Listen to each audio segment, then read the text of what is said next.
2, as we said, but just the 2 walks given up.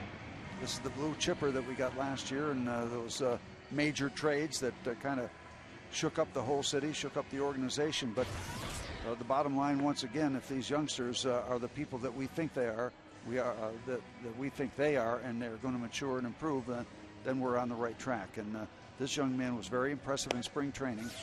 And you know my theory on all this stuff, Tim. You have they say the 1, 2, 3 starters and the 4 and 5 starters. Well, during the course of the year, that's all interchangeable. Whoever's hot is number 1. Becomes number 1. Yeah, and there's no reason this young man can't get himself on a roll. Let's look at the defense behind Ross Ohlendorf. In the outfield, left to right, Niger Morgan, Nate McLouth, and the masher, Craig Monroe. He had 2 3-run home runs 2 days ago. Andy LaRoche and Adam LaRoche at the corners, Wilson and Sanchez in the middle, and Jason Jaramillo rounds out the battery for the Pirates. Take a look at the weather right now, 54 degrees. Oh, love it, love it. Pitchers love this because hitters don't like it. Got those bees in the bat. You get inside on these guys tonight, and they'll feel it. If you get those inside pitches on the skinny part of the bat. Brian Runge will be calling the balls and strikes tonight. Brian Knight at first base. Jim Joyce is serving as the crew chief at second. Bill Miller back at third. And we're underway as Emilio Bonifacio hitting .321 stands in. Now, Steve, consider this. He's hitting .321. He's 0 for his last 19. He struck out 9 times, but he still manages to score runs. He has 13 runs scored. He leads the National League. I tell you, and he is a burner. We were talking to Bobby Cox, the manager of the Braves, who has a fair degree of knowledge about talent. He said he'd put him up against anybody in a foot race. LaRoche is playing in for the speedy Bonifacio. And this one is hit up the middle, and that ends that 0 for 19 streak rather quickly on the 3rd pitch of the ball game. Time to check out Steve's keys to the game, brought to you by A&L Motors.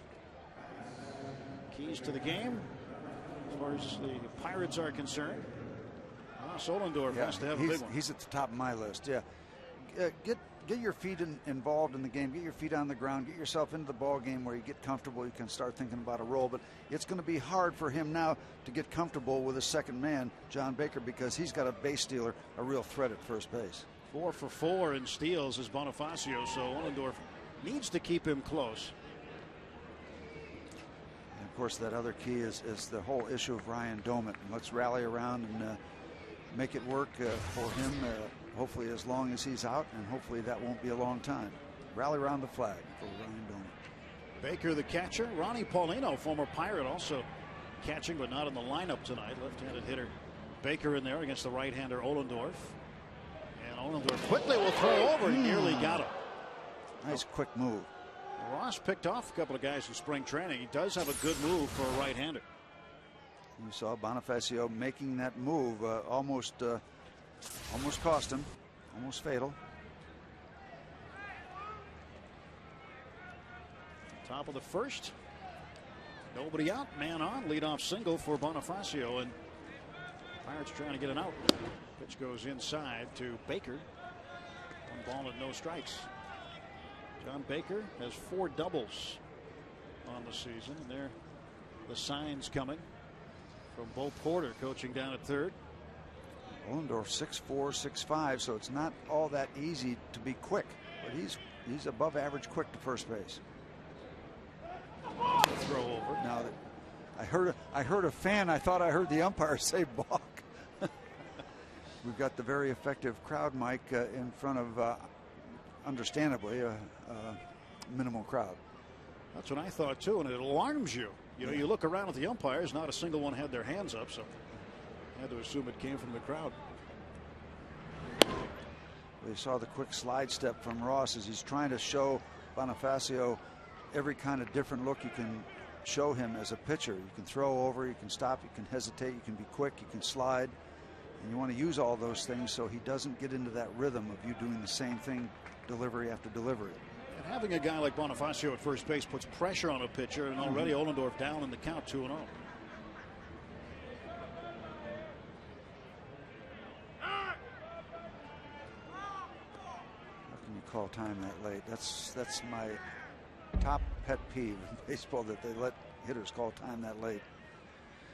Yeah, that's the old bugaboo about this kind of situation. Your priority still is at home plate. You want to watch him, but he's second. Strike called as Ross Ohlendorf gets that fastball over at the knees at 91 miles an hour. And the reason your priority is at home plate is that guy at first base is 1 run. Now, if you fool around and he distracts you, now the guy that's up now, the second place hitter, he gets on. Now you got the beginnings of perhaps a big inning. If he steals second, and even if he scores, that's 1 run. That 1 run's not going to beat you. But if you pay so much attention to him, the rest of this top of the first inning gets away, then you've really dug a hole for yourself and your ball club. John Baker. He's got to be going now. I mean, it's a perfect count. You got that speed. And there he goes, and the ball is hit toward the middle. Jack Wilson can't glove it, and everybody's going to be safe. Wilson was thinking glove and tag in the same motion. Absolutely. He was trying for that short hop, getting the ball in that short hop and making a sweep tag at the same time. And if he sweeps it and tags, then he's got the easy double play. That's if you do, you do it. Don't. If you do, you do. If you don't, you didn't. And Wilson has been charged with an error. His second in as many days. Jack went 51 straight games without an error until an overthrow at first base yesterday, trying to double off a runner after making a marvelous diving stop in the hole. Threw from his knees well over the head of Andy LaRoche. Got charged with an error there, and he gets charged with an error on that play. First and second, nobody out. Hanley Ramirez, the hitter.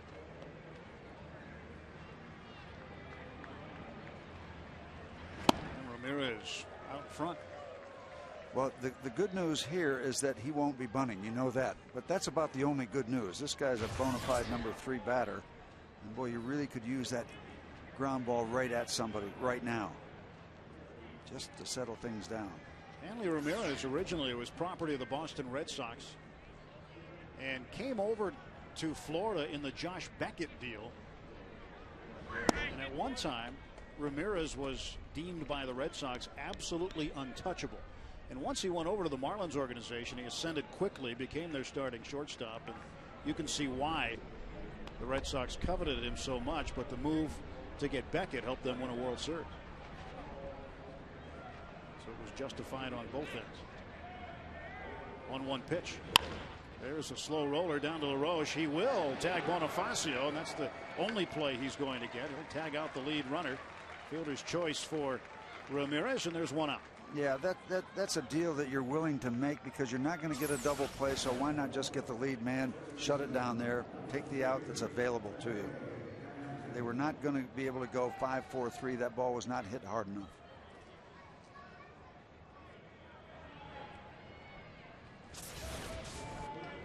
Andy LaRoche, who struggled early with the glove, was told by manager John Russell that he had confidence in him and that he knew he'd come out of it. He's played very well defensively since that point.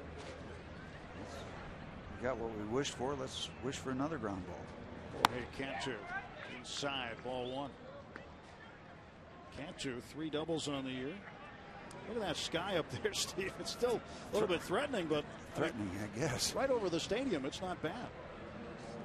It's pretty good right now. It is not raining. We've got that quote unquote window that they always talk about. Breaking ball misses 2-0. I've seen a lot of rain on my windows at home.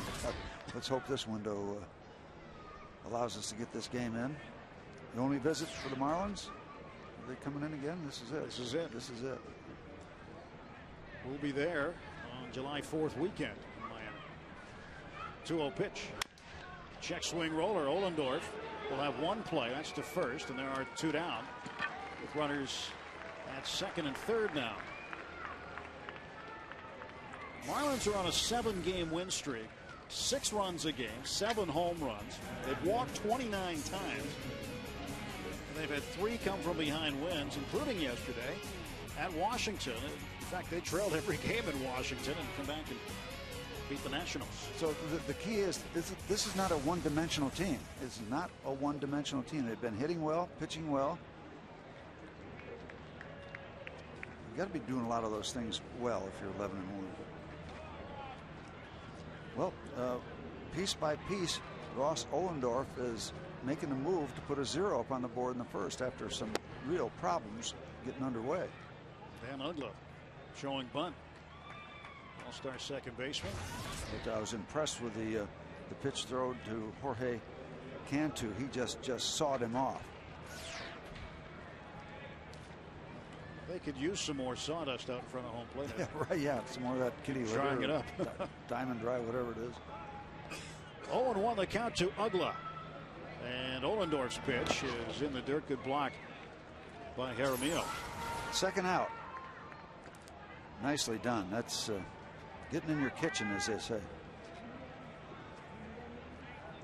A point of emphasis right from the very beginning when the team held a mini camp in the winter down in Bradenton. From pitching coach Joe Kerrigan, the directive is you will throw inside and you'll like it. 1-1. That's inside, and Uggla hits one to left field right at Nyjer Morgan. And Ross Ollendorf gets out of the inning without giving up a run. Pirates coming to bat when we come back to PNC.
Nyjer Morgan and Freddie Sanchez have been the best 1-2 punch in the National League right now. They've combined to hit .343, 36 out of 105, 9 doubles, 4 triples, 12 runs batted in, 14 runs scored. Sanchez is tied for the National League lead with 7 multi-hit games, and they have 18 hits apiece. That's second in the National League. And Morgan and Sanchez tied for that as well. So Nyjer Morgan will lead off against Andrew Miller. Those are our Barrel Automotive League leaders. And Morgan from Andrew Miller takes ball 1. 6'7", 207 pounds, out of Gainesville, Florida. We told you he was a first-round pick by the Tigers. 06. Already got 33 starts in the major leagues under his belt. And he will have the task of trying to go as long as he possibly can in this game. Stats on Miller. A couple of bullpen trips and then the start. And that hit Nyjer Morgan. Oh, ball 4. Almost hit him, but that's ball 4 anyway. So the leadoff man is aboard. Let's look at manager John Russell's starting lineup against the Marlins. Brought to you by PNC. Nyjer Morgan, of course, is on first base after the leadoff walk. Sanchez with those 7 multi-hit games this season. Go along with 7 doubles. He's got 2 triples. Nate McLouth, Greg Monroe back in the lineup after his 2 home run performance against the Braves on Saturday. And Sanchez, middle infielders looking for 2, and Nyjer Morgan takes off for second base. There won't even be a throw. 3rd stolen base of the year for Nyjer Morgan. And that's one of those cases where he just guessed right that Andrew Miller had committed to go to home plate, so he takes off early. If Miller goes to first base, he's hung out to dry, but you just take off, and if you're right, it's no contest, and that one is no contest. Considering that pitch was high and to the throwing hand, that was a pretty good location for a throw from Baker, but he said, no, don't have a chance to get him. And now with a runner on second, he'll go out and make sure that Miller has the right signs.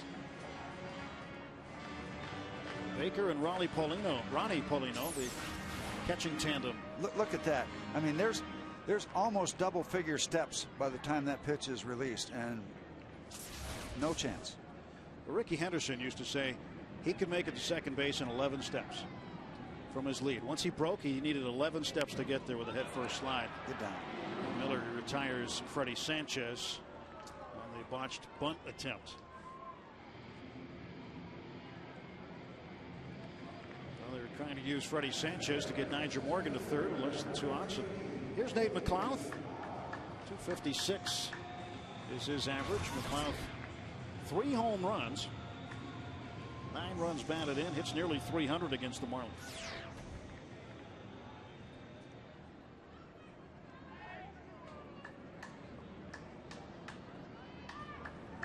Andrew Miller, back out of Buckholz High School in Gainesville, Florida, was the state's Gatorade Player of the Year as a senior in 2003. Originally drafted by Tampa Bay, did not sign out of high school, went to the University of North Carolina. Had a great career there. In fact, he set the Tar Heels strikeout record. 325 strikeouts over his college career. That's pretty much, in college you have 56 games, not counting the postseason, but you only pitch every Friday night. You pitch once a week if you're a pitcher in college, a starting pitcher. That's the way it works. And if he's going to be the #1 guy, which he was the Friday night guy, as they call him in college baseball. The only ball he's put over the plate so far was the one that Freddie Sanchez bunted up in the air. 3-0 to McLouth. And he finally gets a strike. They're coming in just 7 innings, 9 hits. He walked 4, now he's walked 5. Just a couple strikeouts. Blue chip guy, but traded in that Dontrell Willis deal after the 07 season. 3-1. Strike is called by Brian Runge. So full count, 3-2. And Morgan had that leadoff walk, stole second base. Sanchez tried to bunt him over to third, but he popped it up. And Craig Monroe, who hit the ball on Saturday into the bullpen in almost the same spot. Ground ball up the middle, base hit. Here comes Morgan around third. Morgan's going to score, and it's 1-0 Pirates. RBI number 10 for Nate McLouth. And got a little speed at the top of the batting order. He got a stolen base. Easy score on the base hit up the middle.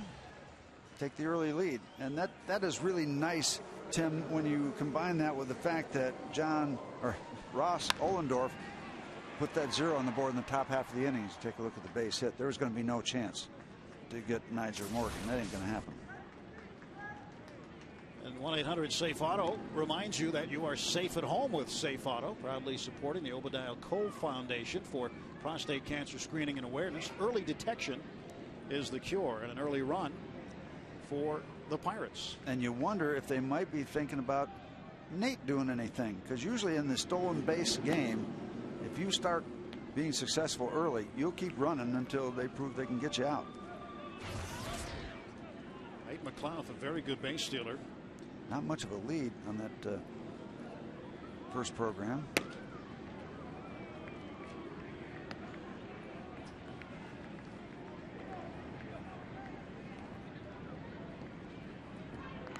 Well, Nate, he can take off, but again, against a 6'7" lefty, it's like Nigel Morgan. You've got to guess right.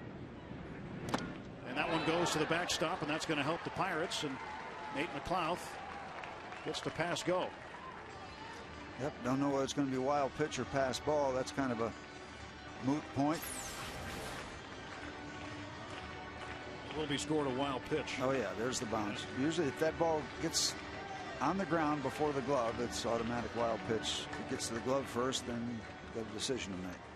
No man's at second base. So another runner in scoring position, 1 out. And Monroe swings through that one. Strike one, 2-1 to Craig Monroe.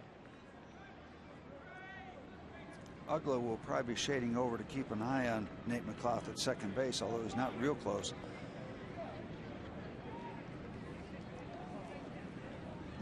Not surprised. And there he goes down to third easily. Nate McLouth in 2008 was successful 92% of the time. By percentage, one of the most successful base stealers in a single season in Major League history. Again, 4, 5, 6 steps before the pitch is delivered. I don't want to assume I know too much about this young man, but I want to make a point in a minute. Monroe hits this one to the right side, but with the infield drawn in, he can't get McLouth to score.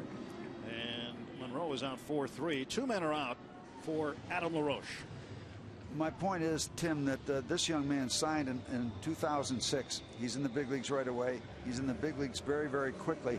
You just wonder if you can learn all the subtleties of your craft and be ready to pitch and employ them at the major league level without some more minor league time. And that's, I'm not saying that's an absolute with this young man, but to me, the longer you spend in the minor leagues, the more you learn to handle all these kind of scenarios. He has struggled in the first inning through his brief career. Last year in 29 appearances, 20 starts. Andrew Miller had the opposition hitting .372 against him in the first inning, .321 in the second inning, and then he sort of settled down a little bit. But the highest batting average for opponents against him was in the first inning last year at .372. A lot of times when you have those kind of numbers in the first and second inning, you don't pitch in the third, fourth, and fifth. Right. And this one is ripped foul. Watch out. Pinballing down there. I tell you, foul balls in the stands tonight, everybody might get one. Just been a thoroughly disgusting day in Pittsburgh. I mean, it was wet, raw, cool. Yeah, but they're playing baseball here at PNC Park. Yep. And LaRoche taps this one down to the right side. Ugla to Cantu, and that does it. But a run comes across on 2 hits, 1 man left. Pirates, after an inning, have a 1-0.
It looks like the world's getting ready to end. Forget about a rain shower. Well, if the Marlins lose, the world might end the way they've been playing. The Pirates trying to cool them off a little bit. I mean, look at that sky. Apocalypse.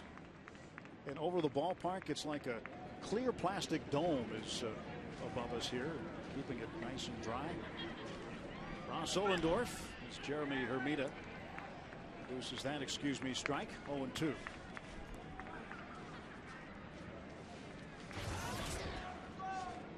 Hermida was 0 for 2 yesterday against the Washington Nationals. Had a 9-game hitting streak snapped in that process. Good looking pitch, and he rings up Jeremy Hermida. Ross Ollendorf 1-2-3 on the Marlin left fielder. Romeo setting up inside, getting that fastball, just had a little tail back and picked up that inside corner. Just a little tail from left to right. A perfecta. And you know, it's not just the lefties that he wants to pitch inside. Now that's a right-hander coming inside to a lefty, and that's to do that's almost like breaking scar tissue. But he did it. He did it nicely. Cody Ross had a big day yesterday. Tied it in the 8th inning. He gives us today's Geico quote in the Geico quote book. He said, "We're not going to go 161-1. When we do lose, we have to keep that same intensity that we've had these last few days." I think he's right on both points.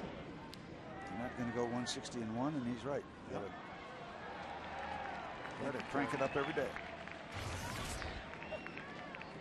Probably figure since nobody has ever gone 161-1, and nobody probably ever will. Yeah, pretty good percentage. Yeah, comment. That was safe. It's a new piece of lumber. You got to hand it to him. They got to feel very, very good about themselves. Kind of on a roll. It's a wonderful feeling when you are a baseball player on a baseball team that's winning. Ball and 2 strikes. Cody Ross has 3 home runs and 10 runs batted in his last 4 games. He's hitting .471 over that span.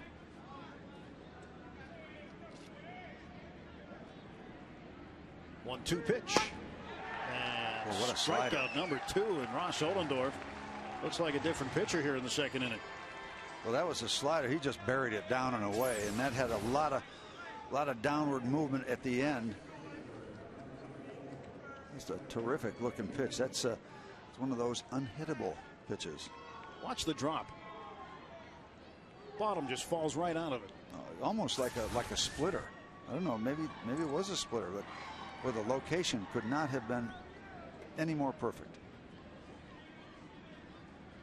Young center fielder Cameron Maybin runs very well, hitting in the 8th spot.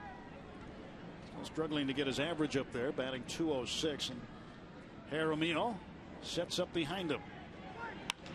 And this one is in the air to left field. Niger Morgan records the 3rd out of the inning. Good morning, good afternoon, and good night for Ross Ollendorf and the Pirates. An inning and a half. Bucks lead 1-0.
LaRoche batting back-to-back in the order with brother Adam. Adam made the last out of the first inning, and the Pirates put a run on the board. 333 in his brief career against the Marlins. He'll take a strike from Miller. 1 ball and 1 strike. He's got 6 hits in his last 12 at bats. So LaRoche, after the slow start, Steve, has really done a good job making an adjustment in his stance and living with it. So important for him to get on the other side of that bad start. To keep grinding, more BP, more BP. In fact, yesterday after the 11-1 loss, Don Long, pitching coach, had Andy LaRoche in the batting cages right after the game yesterday, working on some more things. And I mean, the hitting coach, obviously, and I call him the pitching coach, Steve. I might have. You got to catch that stuff. Yeah, well, Don Long, anyway, he works for the hitters. That's right. 3-2 on LaRoche, but again, Andy was in the cage right after the game yesterday, and they've adjusted his stance a little bit because he'd been closing himself off to the inside pitch and trying to get him a little bit more well adjusted to the inside pitch. Well, the thing is, too, when you make that adjustment and you're working on something new, and then you get off to that bad start, it's so tempting to go back to a comfort area. And so he was able to grind his way through it, stay with it, not give up on it, and now it's starting to pay off. But it's so easy to stop him. And LaRoche thought he was going down to first. Instead, he'll have to change direction.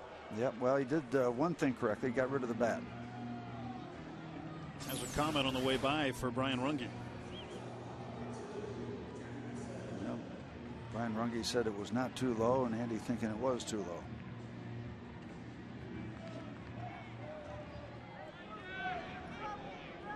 Jack Wilson moves up a spot in the order to the 7th spot today. Yeah, just think of it. If you're trying something new and you step right out there and go 0 for 19, boy, is this the right thing? Am I working on the right thing? Have I committed to the right thing? And he has, and it is starting to pay off.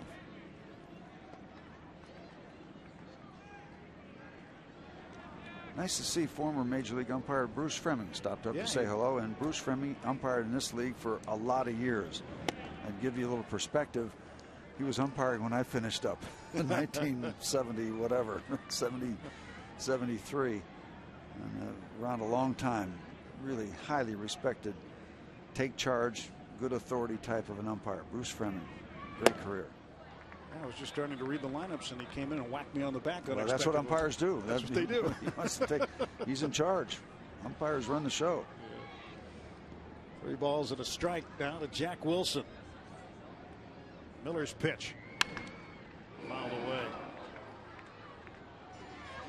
We were very happy to have Perry Hill with us earlier during our brief rain delay.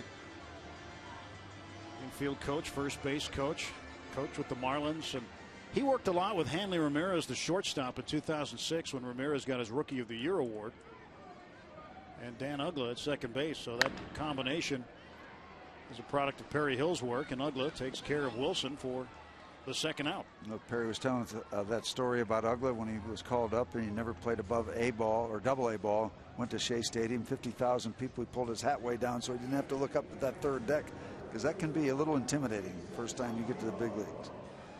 Start looking at those triple-decker ballparks and those highlights and all those people. Work to keep your act together. That's another reason that time spent in the minor leagues kind of gets you prepared to some degree for that kind of stuff. Switch hitting catcher Jason Jaramillo batting right-handed against the lefty Andrew Miller. Ball 1-0. Well, Jaramillo is going to be pretty busy over the next day or so, it appears.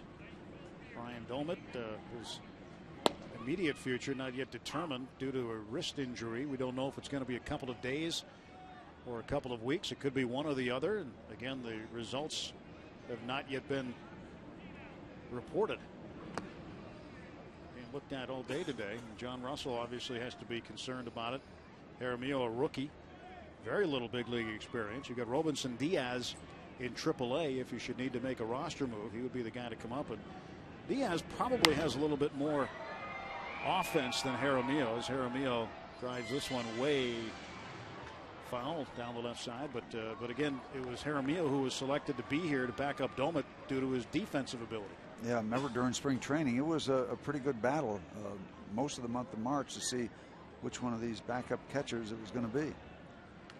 2-2 to Jaramillo. Goes to the backstop. You talk about the big lights and the triple-decker ballparks. I interviewed Roy Oswalt, and he said he was lucky. He said he played for a team that had Nolan Ryan as the owner. He said we had 15,000 every night, I think, in the Texas League. The Round Rock Express, which is now moved on to be a AAA team. There's a backhanded attempt by Hanley Ramirez, and that's into left field, so Jaramillo's aboard. Under the glove, a little bit of a short arm, as he thought he had the glove down far enough and did not.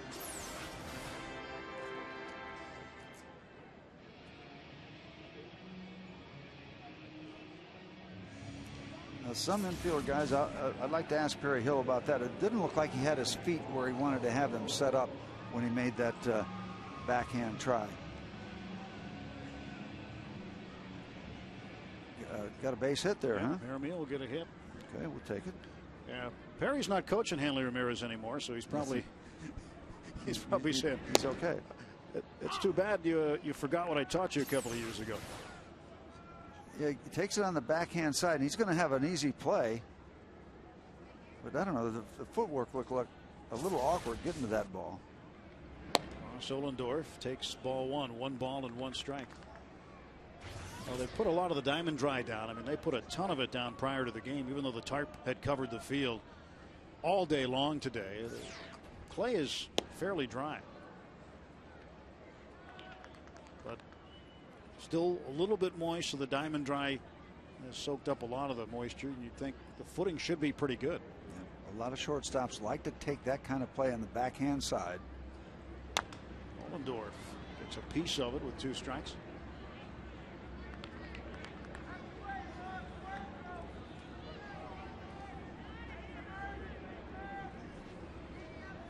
One ball, 2 strikes, 2 down. Jaramillo, base hit, is at first base. And look how the skies have kind of cleared up, Steve. Looks like the end of the world can wait. Yeah, either that or it's starting to get dark. Pitch is low, 2-2. Well, that's inevitable. Yeah, it happens every night. Not as threatening as moved across here pretty briskly. There's a good breeze blowing out to the outfield. Foul ball hit by Ross Ollendorf, trying to hang in there with 2 down. Yeah, so the ball should carry well to any part of the field. Should have a ball hit by Maben that wanted to take off a little bit on Niger Morgan, but he was right there. I'm sorry, Dan Ugley in the first inning hit the ball right on the button, and that wanted to start cruising a little bit, starting to carry. 2-2 to Ollendorf. That one's heading toward the middle. Hanley Ramirez will take it and back up a step to retire Jaramillo. 2 full in the books. Bucks with a 1-0 lead.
out in the first inning to force the out at third base, and then really sawing him off inside, and then to the lefty, that tailing fastball coming back, picking up the inside corner. Good.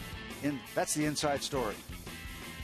And pitching coach Joe Garrigan and Ross Ohlendorf having their customary between innings briefing. Ohlendorf back out to start the top of the third inning with Steve Blass, Tim Neverett here in Pittsburgh. Not a bad night tonight. In case you missed it from today, in New England, it is Patriots Day in the state of Massachusetts. They have the Boston Marathon. It's a big thing. Also, the Red Sox always play a game at 11 o'clock in the morning. They completed a 4-game sweep of the Orioles. Boston has now won 5 straight as they pounded the Birds 12-1. Brian McCann of Atlanta trying not to have to go back to get a second LASIK procedure done on his left eye. He's in Washington trying drops. Yankees and turmoil. When do those two terms ever go together, Steve? Yeah, really. Yeah. Always smooth sailing. Jim Meng Wong's ERA after that destruction by Cleveland the other day up to 34. And Ryan Zimmerman cashing in today. Yeah, how about that stimulus package? 5-year deal, $45 million. That's a Zimmerman bailout. Yep, they will not have any tag sales for Mr. Zimmerman. On the ground, Jack Wilson waits. And Andrew Miller takes his time getting down to first base, 1 away. Time to check out our day automotive, this day in baseball history. 1912, the Boston Red Sox play the first game in the history of Fenway Park. The Red Sox open up with an 11-inning, 7-6 victory over the New York Highlanders, the predecessors to Boston's arch rivals, the Yankees. Again, it's always a big day. I used to live in the Kenmore Square section of Boston and always loved Patriots Day because the Red Sox crowd would always get out right around the time the runners were coming down into the square. Andy LaRoche with a great play. Terrific play to retire the speedy Emilio Bonifacio. Nicely done. He had to do everything correctly, and because he did, he got him by a step. Comes in barehanded. And a strong throw over to brother Adam. That's a nice shot. Nice angle. Nice look, guys. Get you the whole picture of that play. Andy LaRoche came over in the deal for Manny Ramirez. It involved 3 teams last year, the Dodgers, Red Sox, and Pirates. Played the last 2 months in the big leagues. Key to the play, that's where he starts. And then comes in on the move, and that's still had a little ways to go. Did it all the way you're supposed to do it. John Baker reached on an error by Jack Wilson his first time up. Takes a strike on the inside corner. Well, wouldn't you love it if Dave LaRoche named his oldest son Amos? I mean, how about that corner combination? There it is. Andy to Amos. And yeah, Andy. Yeah. I know Dave LaRoche. He wouldn't consider that. Well, Dave is the AAA pitching coach for the Toronto Blue Jays, working this year in Las Vegas. He last year worked in AA in Manchester, New Hampshire. Proud dad. Should be. See, Adam would have been Amos. Mm-hmm. Well, that combination might be trademarked. We might have to do it like Eaton Park instead of Park and 8. And Andy would have been Andy. Mm-hmm. Interesting. They're playing the corners. They're playing on the same team in the big leagues. And also today, they're batting consecutively in the batting order. That hadn't been done since the Wayner brothers played together here. Jack Wilson backing up from center field. Wilson will throw out Baker, and for the second consecutive inning, 3 up and 3 down, 8 in a row retired by Ross Ohlendorf. The Pirates with a 1-0 edge.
Going to the bottom of the third inning here at PNC Park. 2009 Pirates baseball on FSN Pittsburgh is brought to you by Southwest Airlines.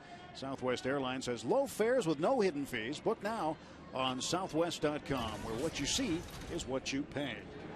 Nyjer Morgan leading off against Andrew Miller. Morgan walked and scored after stealing second base uncontested in the first inning.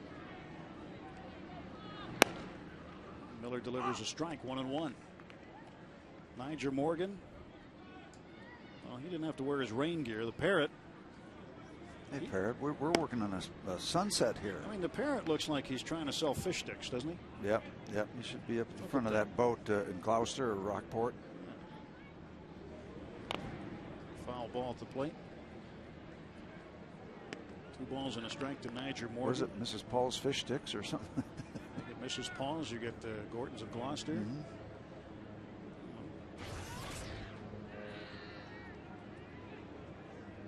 2-2, and this one is lifted in the air down the left field line. That's going to hook foul and go into the seats. So Nyjer Morgan, when he gets aboard, he makes things happen. Watch the jump. Oh yeah, no contest.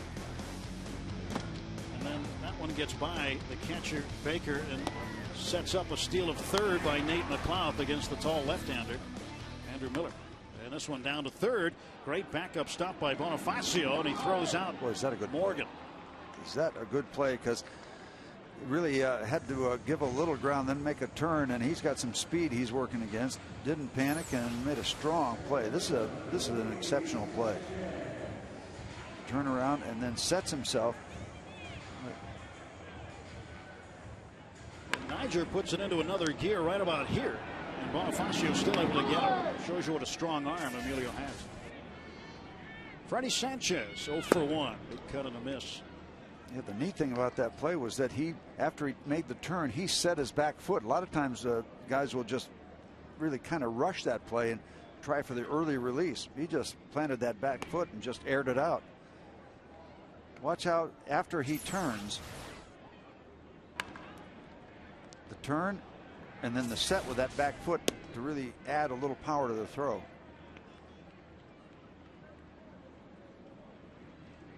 Emilio Bonifacio, what a start he has had. And Sanchez to right field, a base hit. They're going to try to get him at first base. And that one is airmailed, and Baker backing up, and Sanchez not allowed to go anywhere else. Cody Ross thought he'd load that. Gave a little smile there. Yeah. Hey, Freddie.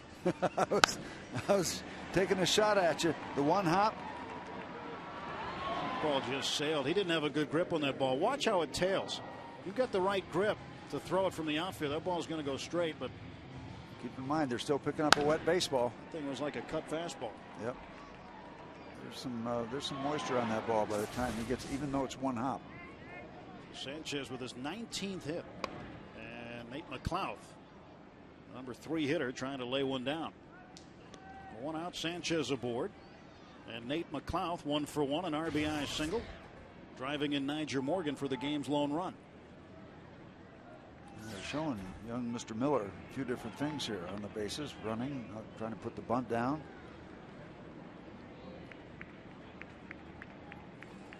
The weather is really bad throughout the Northeast tonight, and for whatever reason, right over the ballpark here, we've got a great window. Got a great window, but let's go ahead and get 5 innings in with a lead. hedge the bet a little bit. I like that one better. Yeah. 0-1 to McLouth.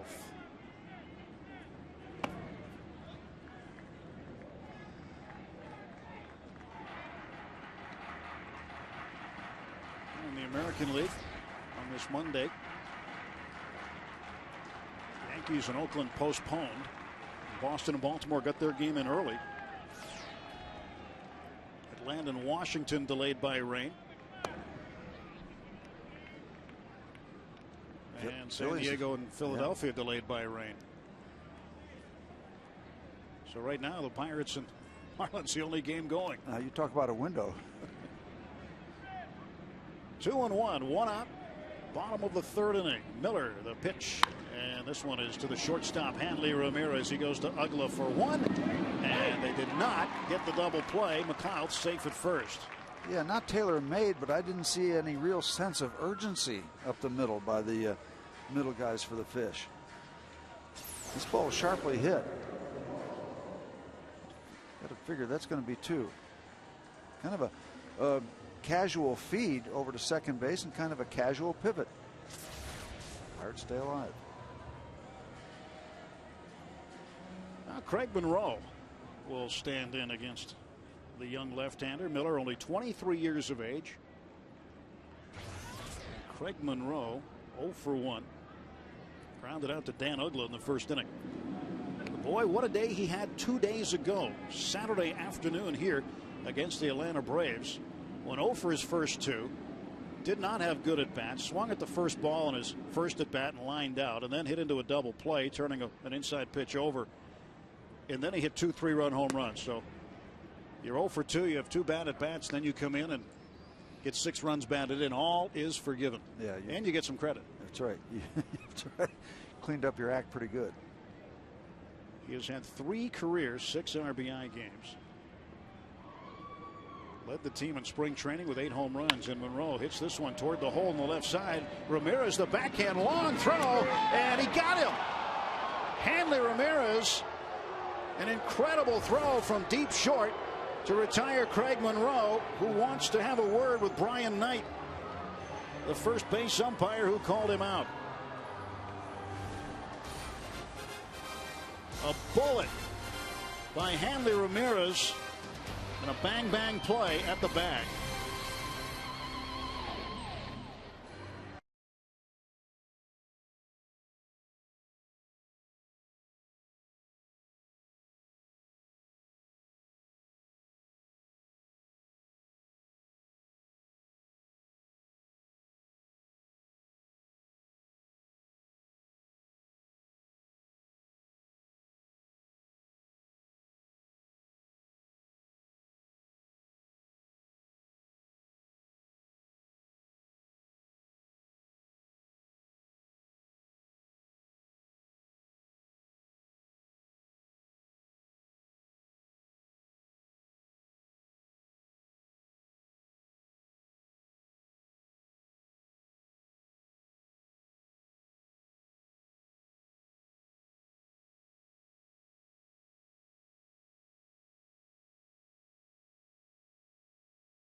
First base on this play by Hanley Ramirez. Deep in the hole, and Ramirez is throwing from short left field. Boy, bang, bang. Almost like one of those 50-50 deals where he could get the call going either way. And I thought the Pirates could have got the call, but they didn't. On we go. So to the top of the 4th we go. Ross Ohlendorf delivers the first pitch outside for a ball. Coming out of the chute, taking a long look. Wondering if that ball was going to get through, but it didn't. And Ramirez at the plate, 1-0. Nice little roll that Ross. Nice little Ross roll. Did you say 8 in a row? 8 in a row. After that sticky top of the first. Hanley Ramirez. And Ohlendorf's pitch is lined at Jack Wilson over his head into left field, a base hit, so Ramirez aboard. And he has reached for the second time successfully, 1 out of 2 now. It's time for tonight's Aflac trivia question. Since 1963, expansion teams have won 2 World Series titles. Can you name the teams and the years? Give you the answer in the bottom of the 4th. Now you want the years too, huh? Yes, sir.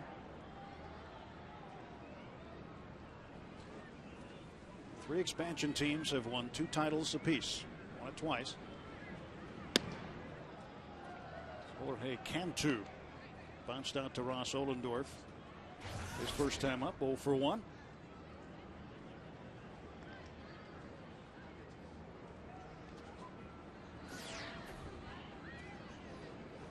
Now, last year, Marlins did something that was quite rare, Steve. They were the first team in Major League history to have each of their regular infielders hit at least 25 home runs.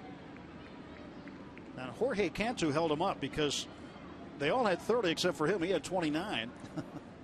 And he had his 29th in mid-September. He played 8 more games and couldn't get the last one. He swings and misses at that offering by Ross Ohlendorf.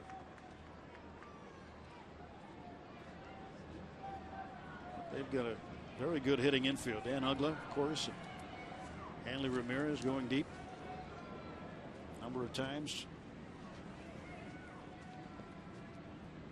1 ball and 1 strike to Jorge Cantu. Ramirez at first, and Ross Ohlendorf will check him there. There's my guess. I'm just writing it down because we can't give it away. That's my guess. We'll see how it works out. Well, you know, it's a good guess. But you didn't write the years down. In the air, right field, Monroe records the first out. All right, I'm working. You get the years now, Steve. It's an all or nothing question. You can't just get Can I say? Right. Can I just say the teams? I'm guessing. No, not yet. You have to wait till the bottom of the inning. You don't want to ruin it. All right. You guys make it tough. Cantu is out, and here is Uggla. Dan Uggla hit the ball right on the nose to Niger Morgan in left field to end the first inning. Sharp line drive out there, and Morgan waited for it. 1 on and 1 out for the Marlins. And Ohlendorf deals a strike. Ross Ohlendorf, 6'4", 235, 26 years of age, out of Austin, Texas. And you might wonder why a guy with Ohlendorf's skill and potential from Austin, Texas would decide to go play his college baseball at Princeton. Yeah. It's a very good question. You know why? Smart enough. Because he could get in. That's right.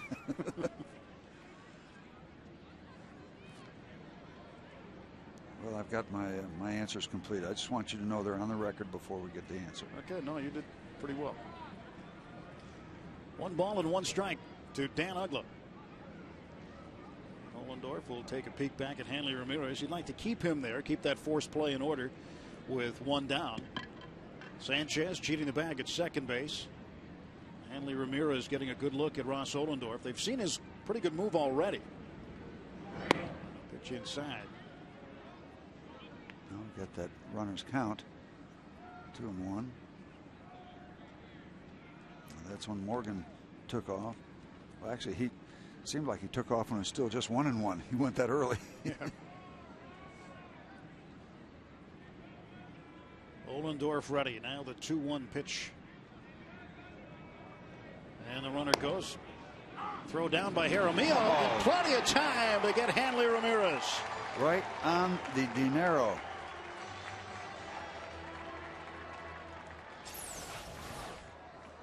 That was a perfecta. Now notice something at the beginning of that play, too, as Sanchez just puts the ball down there and lets Ramirez tag himself out. But watch Dan Uggla. He calls time. He does not automatically get time. The home plate umpire has to grant you time. Yep. And he did grant an early timeout earlier in the ball game, but not there.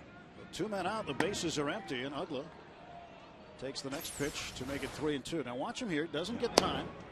And Jaramillo, smart enough to not be fooled by that, just guns him out. That's the cardinal rule, the first commandment. Finish the play. The umpires will tell you whether you got to come back and do something. You got to repeat something. 3-2 pounded foul. And let that be a lesson for kids and young players, because that is something I think at the lower levels of baseball, at the kid level, it is completely misunderstood by the players themselves. They don't understand. Just because you call time doesn't mean you get it. That goes for anybody on any of the bases either. That's right. When you've got to play in progress, finish it out. They'll let you know if you got to do it over. 3-2 pitch. Strike three, and Ohlendorf dealing. Has faced 9 batters over the last 3 innings, and he has struck out 3. So Ross Ohlendorf has been dealing here in Pittsburgh.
Tiger Ross Ohlendorf has faced 9 men over the last 3 innings, and he has been getting a number of ground ball outs, and the strikeout has been one of his weapons recently. Top half of the 4th, 1-0 Pirate lead. Move to the bottom of the inning now, and Adam LaRoche at the plate. LaRoche is 0 for 1 with Steve Blass, Tim Neverett, and Andrew Miller. Deals, and LaRoche hits this one to right. Carrying well, and that's going to get over the head of Cody Ross, bouncing off the Clemente wall and into second base with his 4th double of the season is Adam LaRoche. Ball just hung up in the air and didn't stop.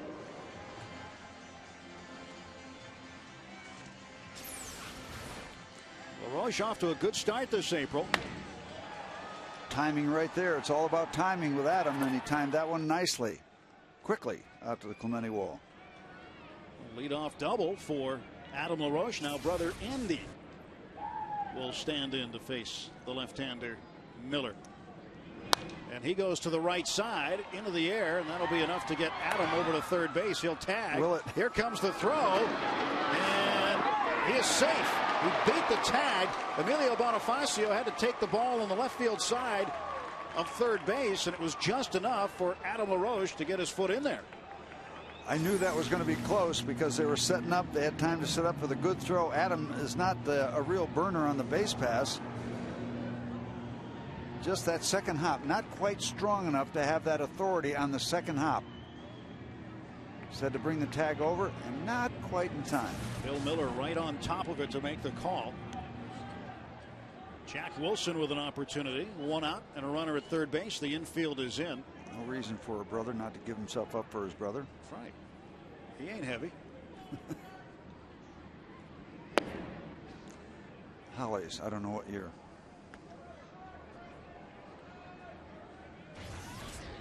Jack Wilson 0 for 1 tonight.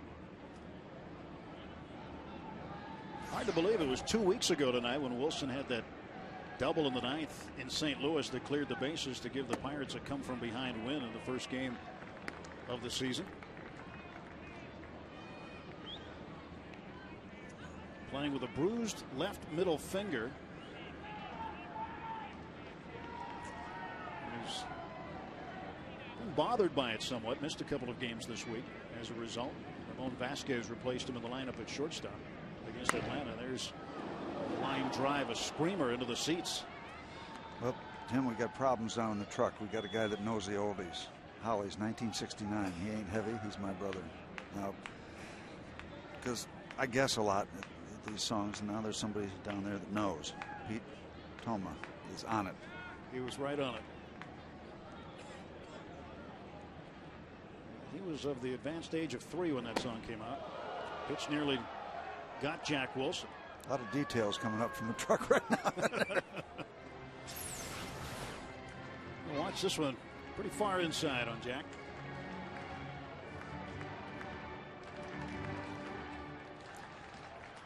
That's the toughest pitch to get out of the way because both feet don't want to leave at the same time. 3-1 on Wilson, 1 out. Adam LaRoche is the runner at third. Ball 4. Runners at the corners, so that'll change how the middle infield plays now as the Pirates have something going with Jaramillo coming to the plate. All right, we'll take a look at our Aflac trivia answer. We asked the question since 1960. 3 expansion teams have won 2 World Series titles each. Can you name the teams and the years? We will say that okay. Steve did get the teams. Arizona, Mets, and the Fish. No, you didn't get all the teams. I must have misread what you had. The Mets. No, Arizona. They won it once. You know what? They beat the Yankees. But the Mets won it, 69 and 86. Blue Jays, 92, 93. I had Toronto written down, too, originally. I went over to the radio side, and they talked me out of it. Yeah. That's what happens. Go with your first instinct. Yeah. Got to go with your first instinct. Mark Wiley, the pitching coach, coming out to talk to Andrew Miller. And again, the bullpen, number of guys are considered off limits tonight for the Marlins bullpen. So Miller's going to be required to go a while here with 1 out and 2 on. He's got to face Jason Jaramillo, who had a single last time. See, you can't go over to the radio booth. You can't do it. They don't have the answers. And that one gets away, and here comes LaRoche. He'll score, and it's 2-0 Pirates. A wild pitch by Miller. His second.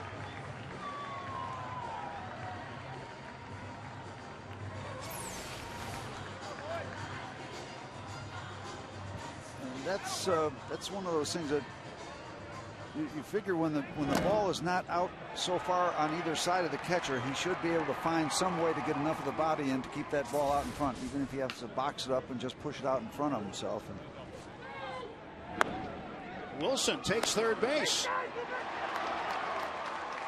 And the Pirates are just taking advantage of a left-hander with a big move. Yeah, and this is kind of a one-on-one program with the Pittsburgh Pirates against Andrew Miller right now. You see the break. It's a good one. Third stolen base for the Bucks tonight. Again, against a left-hander. The good base stealer has a much bigger advantage stealing third off of a left-hander because his back is facing you. You can really get a good jump. Yeah. This is also complicated by the fact, or made more difficult for the Marlins because you got a right-hand batter up there that the catcher's got to throw in and around or over and back up. Infield in, and Jaramillo takes high. 3 balls and 1 strike. Now you see Baker's got to step in back of the batter, and that maybe just gives Wilson a little extra time. Right at Bonifacio. And Jaramillo is retired. Hit it well enough with the Adam ball. All right, Adam. Emilio Bonifacio just playing right off the bag, and it doesn't allow Wilson to get very far off. Yeah, now Jack's going to try to creep in. Well, he's making that throw to first base. There's the look, and you wonder if Jack's thinking or just kind of teasing him, trying to talk him into maybe hesitating or just breaking his concentration on his throw. Maybe we should have had the guys in the radio booth talk him into it. Yeah, they talked you into something. They sure did. Yep, laid me out to dry. Ohlendorf trying to get a hit. Ross is 0 for 4 on the season. And the breaking ball for a strike.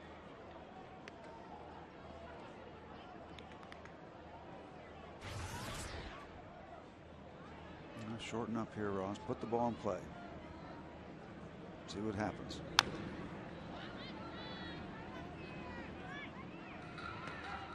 Ross puts in a lot of extra work, as all the pitchers do, on the hitting game. And it's often on the off days, they like getting in the cage and they take it seriously. I know that's one of the coaching staff's directives, is to try to steal a hit every now and again. Hanley Ramirez will throw out Ross Ohlendorf, and the Pirates get another run on a hit.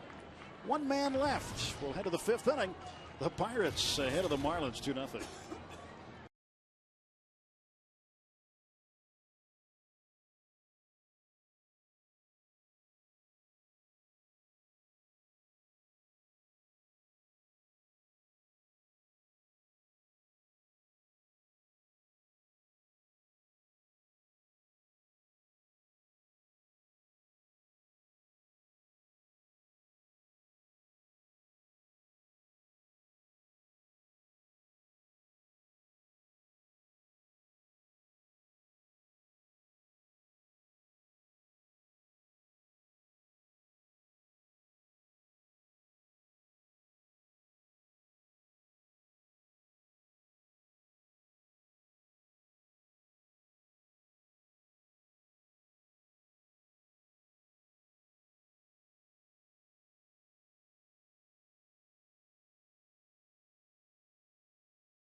Back here in downtown Pittsburgh, 2-0. Pirates top of the 5th inning. Fans, the easiest way to make sure you get tickets to all of your favorite matchups and promotional games is with a Pirates 10-game ticket plan, where you buy 8 games and receive tickets to 2 additional bonus games on us. Create your own plan made up of interleague opponents, fireworks nights, live music, or other can't-miss dates. To design your custom 10-game plan, call 1-800-BUY-BUCKS or visit pirates.com. Bundled up tonight. Game time temperature 54 degrees. At the most. But smiles all the way around. Now, see, oh, no. You went over there during the, oh, no, the break. No. And gave them a little bit of the business for. They gave me the wrong information on the thing. I went over and scolded them about it, and now they're covering up your sign's sign. gone. Yeah. Sign's gone. That's gratitude for you. I'll tell you. Jeremy Hermida struck out looking first time up. He'll be followed by Cody Ross and Cameron Maybin. So it's 7 and 8 in the Marlins order. Ross Ohlendorf delivers a strike called, 1-1. How about this little roll that Ross Ohlendorf is on? 4 shutout innings without too much trouble. After a little bit of sticky business in the first inning, he's been just fine. Pitch inside, 2-1. Line overall, and once again, you love that. No free passes. Back out of play, 2-2. It is a perfect night to pitch. I mean, it's cool enough. You always feel a little stronger when it's cool. You know, it's not the favorite kind of weather for hitters. Nice combination. Stay strong. Pitch inside. Get in on those bats. 2-2 pitch, and Hermida fouls it away. Hermida has an interesting distinction now, too, Steve. Over the weekend, one of the come-from-behind victories over Washington. He became the first Marlin in club history to hit a 9th-inning game-tying home run and the game-winning home run in the same game. That's a pretty nice finish to your evening or day. Not a bad resume builder. 3-2. Ross Ohlendorf against Jeremy Hermida to start the 5th. And this one to center field and pretty well hit. Nate McLouth in front of the track makes the grab. I was concerned about that because there's still a pretty good breeze blowing straight out. He got it pretty good, but not good enough. Had that sound. Yeah, that's the crack of the bat. That is literally the crack of the bat. Gold Glove All-Star center fielder catches up to it with a foot on the track. 1 out for the right fielder, Cody Ross. He had some heroics of his own yesterday in Washington with a home run in the 8th inning to tie that game with the Nationals. And then had an RBI double to win it. So Ross also a strikeout victim in the 2nd inning. 1 ball and 1 strike on him. Ross to Ross. You know, it's kind of an interesting configuration with the batting order. Very seldom do you see the 3 outfielders that far down in the lineup. You know, considered kind of power guys, but they're hitting 6th, 7th, and 8th. Broken bat roller to Andy LaRoche.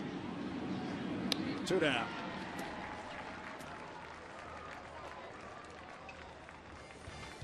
The opening round of the NHL playoffs continues tomorrow on FSN. We have the makings of a great series now as the Flyers got physical with the Pens yesterday in Philly. The Pens lead the series 2-1. Penguins Flyers game 4 tomorrow night at 7. Our coverage begins at 6:30 with the Savard Sports Beat pregame show here on FSN. Again, a 7 o'clock tilt. Philly game 4, a pivotal game 4. Will it be even at 2 apiece, or will the Penguins be up 3-1? That is a big game in the first round of the Stanley Cup playoffs. Cameron Maybin with 2 out. Ohlendorf breaking ball. 1 miss, 2-0. Almost got him to chase that low slider, splitter. It has so much downward motion. I'm not sure which, but I'll find out tomorrow. You'll do the investigative report on it? I will. Strike call, 2-1. Again, game 4 tomorrow. Pretty interesting. Getty Malkin and Sid the Kid. Wish them luck against the Flyers. Absolutely. Ohlendorf comes back and evens the count at 2-2. You talk about a pivotal game, you know, 3-1, you know, 2-2, you know, everything's still up for grabs. 3-1, you are in the driver's seat. Let's see if the Pens can take it to them. Well, they held serve at Mellon Arena, and the key thing in winning any series is you've got to win one on the road. 2-2 pitch. 3-2 now. 2 down, top of the 5th inning. 2-0 Pirates, 2 runs on 4 hits. The pitcher, Andrew Miller, is on deck, and that's where Ross Ohlendorf would like to keep him. So he would lead off in the 6th. 3-2. Yes, he did. He got him. 4th strikeout for Ross Ohlendorf. We're halfway home.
Welcome back inside PNC Park in downtown Pittsburgh.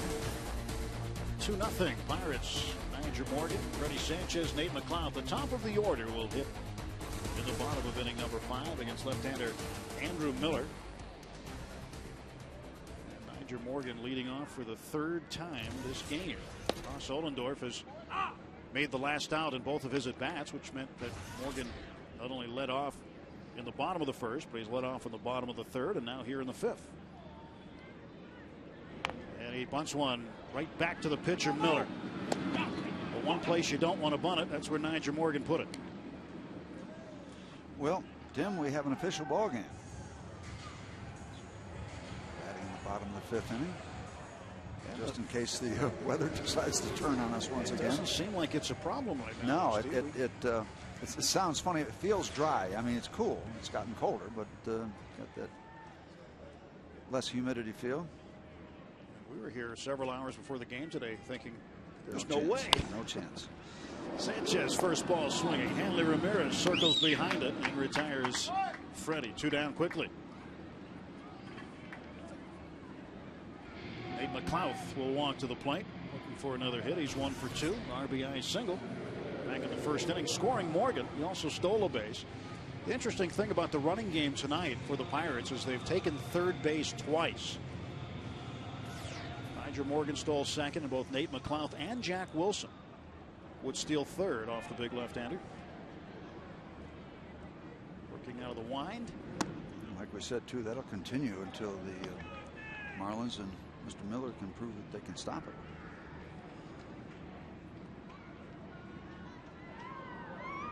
Both of these starters have done a good job. The youngsters, Ohlendorf and Miller.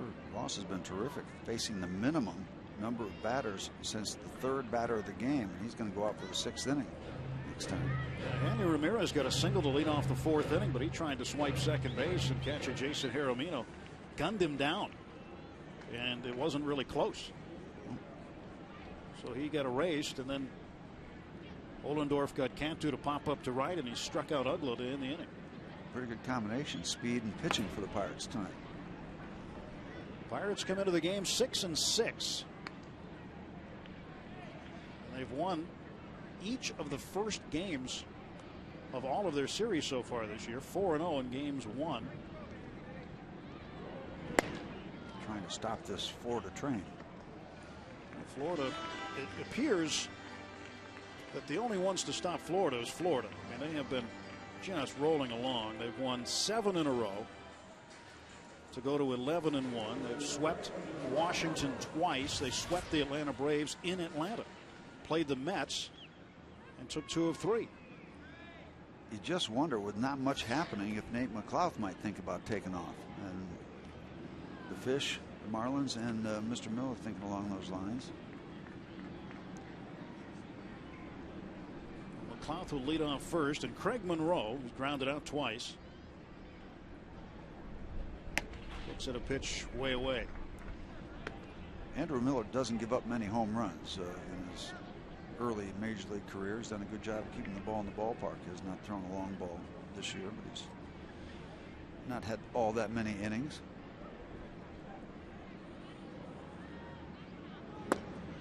Monroe takes a strike. 1 ball and 1 strike. And Craig had the unenviable task of, after his last at bat, trying not to bring his bat into the field with him. He thought he was safe at first base. He was called out by Brian Knight when Hanley Ramirez made a great play deep in the hole at 3rd. And the outfield grass threw him out. And as a position player, that's difficult to do. You can't take your glove to the plate with you if you make an error, and you can't take your bat in the field with you. They're 2 separate parts of the game, and one of the challenges any baseball player has at any level is to separate those 2 parts of the game.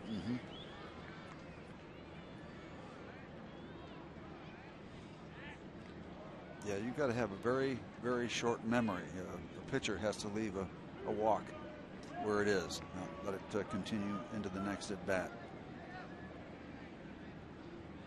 You've got to discard the negatives as quickly as possible. Leave them where they belong. 3 balls, 1 strike to Monroe. So if Craig sees a pretty good one here, he'll take a good rip at it.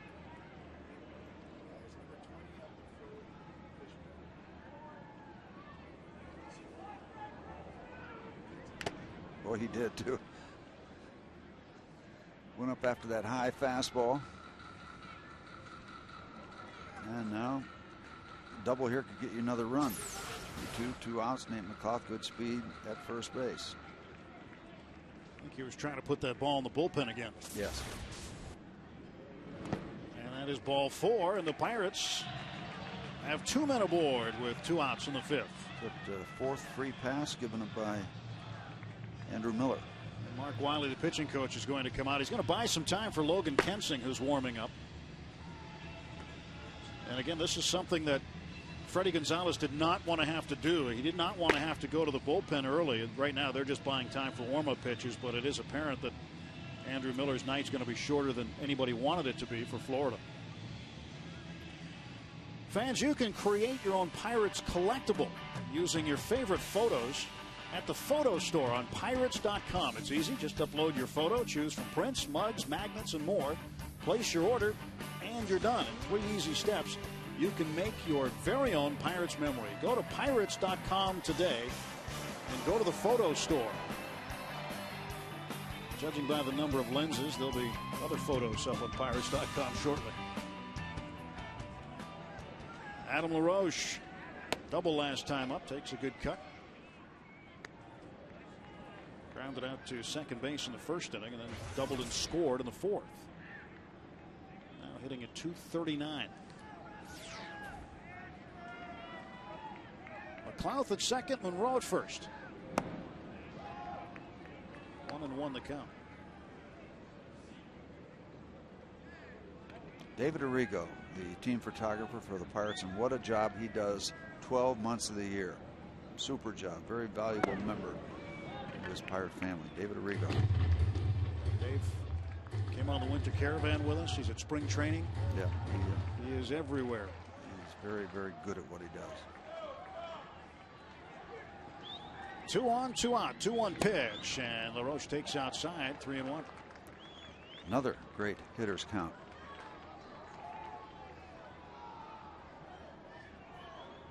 Mr. Miller might need to get Adam out to stay in this ball game. And Adam rips it foul, so the count is full, and the runners will be off with the pitch. And catcher John Baker is now telling the outfielders to move a little bit to right center and back up a little bit to play Adam LaRoche to pull with a 3-2 count. Start up the Calliope. They're going to be taken off. Runners go, and LaRoche lifts this one to the left center field. McLouth is going to turn third. He's going to come home, and they're going to try to send Craig Monroe. Here comes the throw. It's cut off. Monroe scores, and a 2-out, 2-run single for Adam LaRoche. It's 4-0 Pirates. Oh, is that sweet? And Tony Beasley never hesitating to send Craig Monroe around. Good decision by Tony, and a very important 4th run. They're off to the races, and this ball dropped into left center field. No problem for Nate, but here comes Craig Monroe. Tony Beasley halfway down.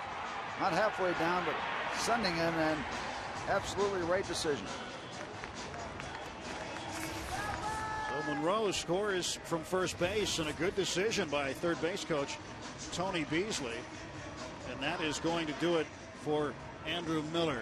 Our Columbia Gas 811 call to the pen has been made. We'll tell you about the new Marlins pitcher, Logan Kensing, when we return.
Amezaga is in center field. He will come in the 9th spot for Andrew Miller and bat first in the top of the 6th inning. And the pitcher Logan Kensing will come in Cameron Mabin's spot and be in the 8th spot, although we don't know if we'll see him hit or not. But Logan Kensing makes his 5th appearance. Gone 4 innings this year. 6 strikeouts in those 4 innings. 2-to-1 strikeouts to walk ratio. And here is Andy LaRoche, 0-1. Kensing out of San Antonio, Texas originally, 26 years of age.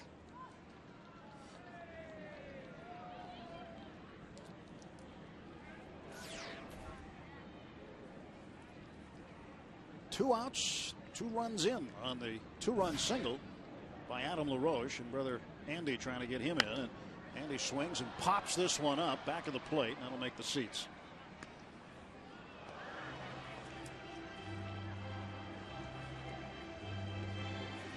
Andy LaRoche, who struck out looking, and he's flied out to right. You always talk about the slow start of Adam LaRoche in April. Well, if you said LaRoche was going to have a slow start, you'd have been right, but you'd have been talking about Andy. But Andy's picked it up. And there goes Adam LaRoche taking off, and Andy bangs it into left field. Adam's going to turn second and head for third. Well, he's had quite an interesting night on the base paths tonight. Adam LaRoche burning up the track. Everybody's taking off. He's wearing out his spikes tonight. Look at that jump. Obviously, the scouting report the Pirates have is that they can run on the Marlins pitchers, and they are. Yep. Taking liberties with them. Absolutely. That's a good point, too, because there's really not too much Baker can do, the catcher, when they take off that early. So LaRoche is at the corner. This time Andy's at Adams' corner at first, and Andy's at Adams. Don't even. And where's Amos? I don't know. Third base. Jack Wilson, 1 ball, no strike. Now, Wilson stole third base, his first steal of the year back in the 4th inning. Pitch on the way. 2-0 to Wilson. And the Pirates would like nothing more than to have the Marlins have to go deep into their bullpen tonight, because they'll do this again tomorrow night and Wednesday afternoon. All this business here in the bottom of the 5th after 2 quick outs. 2-0 pitch. And Wilson pops this one up on the infield. Can do. And that's going to do it. But 2 more runs across. As Jack Wilson tender on that left finger.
6th inning. Ross Ohlendorf will face Alfredo Meziga.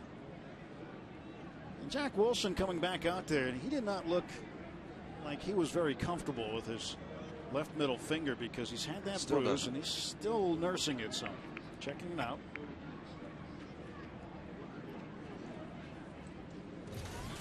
The book on Andrew Miller, 4 2/3, 5 hits, 4 runs, walked 4 and struck out 1. So Alfredo Meziga showed bunt, and Ohlendorf said don't show bunt.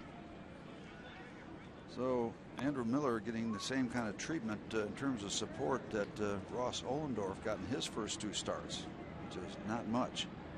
Tonight, nothing at all. There's a strike called. Ross has been absolutely excellent. Two and 1 to Meziga. This one is roped a long way foul. Nothing but a long strike. 2 and 2. Pretty much all he could do. Another pitch well inside, and you can hit it well, but it's hard to do anything but pull it substantially foul. Ross has not been afraid to throw breaking balls in these kind of situations. And the changeup, nicely done. Pulled the string after the inside fastball. Nice 1-2 punch.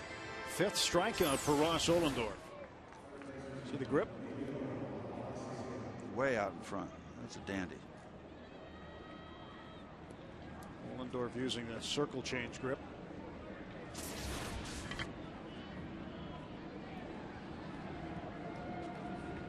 Now Emilio Bonifacio fouls it away. Came in hitting .321.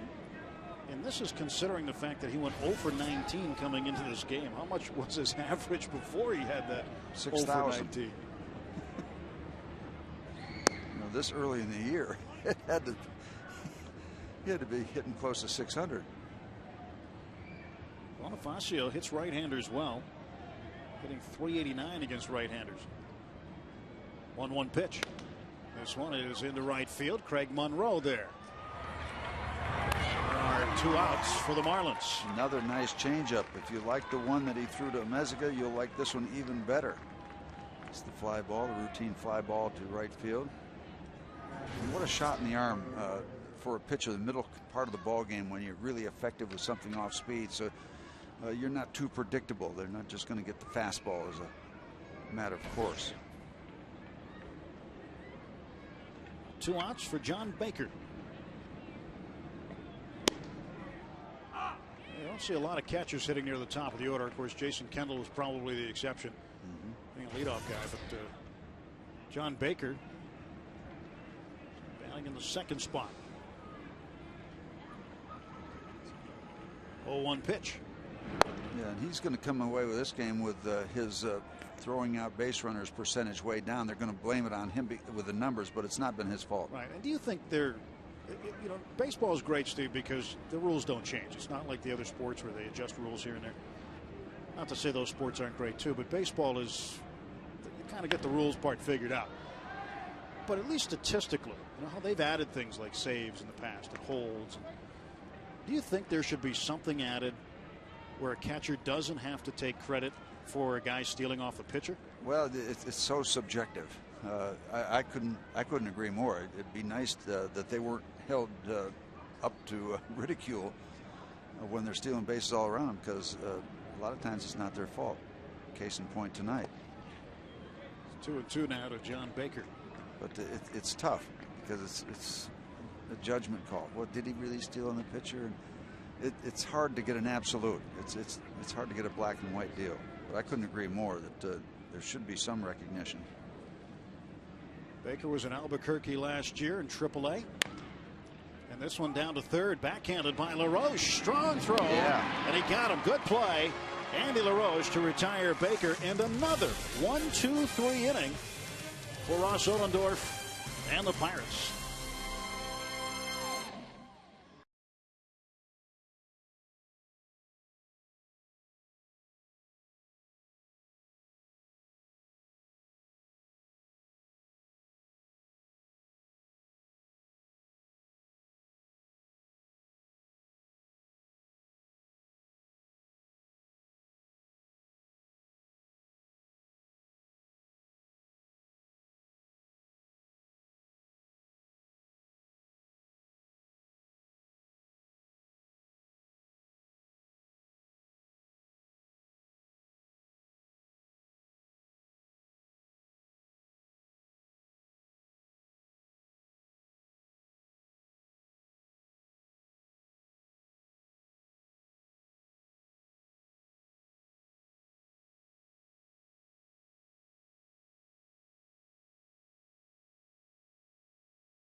Cam brought to you by Frostbrew Coors Light, the world's most refreshing beer. Out or safe? Well, let's freeze it for you. I still can't tell. Hard to tell. Because you don't know where that left foot is. See where the ball reaches the glove. I think we know what his opinion of the ball was. Craig Monroe. He was convinced that he had a base hit. There's an outfit, isn't it? That's a Pirate outfit right there. He's dressed right for tonight. And looking good. Button eyes. That's a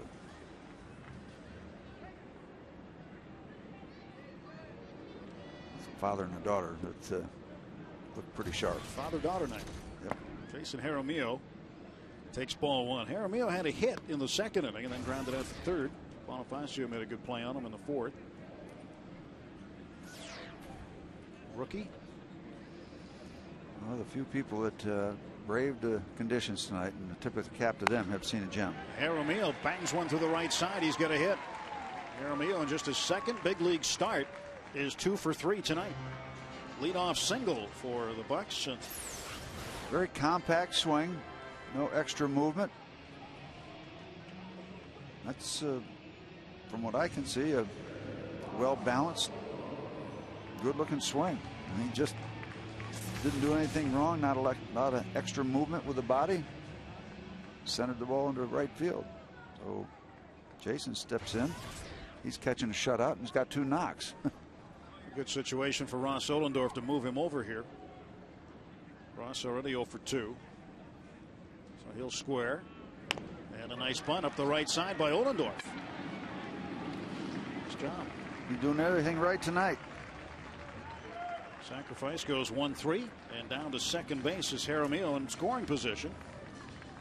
Takes the force off in the infield with 1 out. Squares around. Good technique. But you know what? If you bunt the ball like that, what else can you say? You gotta say good technique. Good results too. Yeah. Southwest field cam out there capturing all that. So Nyjer Morgan, for the 4th time, comes to the plate. 0 for 2 with a walk, stolen base, and a run scored. As Jaramillo in scoring position. And he takes on the inside part of the plate for a strike. Morgan with 8 runs batted in, looking for number 9. Nyjer, one of the National League leaders in hits with 18. He and Freddie Sanchez came in tied for second in the National League with the most number of hits. Freddie has one, so he's got 19, and there you go, 19 for Nyjer Morgan. Holding at third is Jaramillo. Runners at the corners with 1 out for Sanchez. What a nice job at the top of the lineup Nyjer Morgan is doing. Has a hit tonight. Got robbed of one by Bonifacio earlier. That pitch down and in, he goes down and is able to get the hands in far enough where he can drill it to right field. See him keep the hands in toward the body. He's got them extended. That's just a fister right off the bat handle. First and third, 1 out. Freddie Sanchez doing a fine job. He's got 7 multi-hit games. And with a hit in the 3rd inning, he's primed for his 8th here.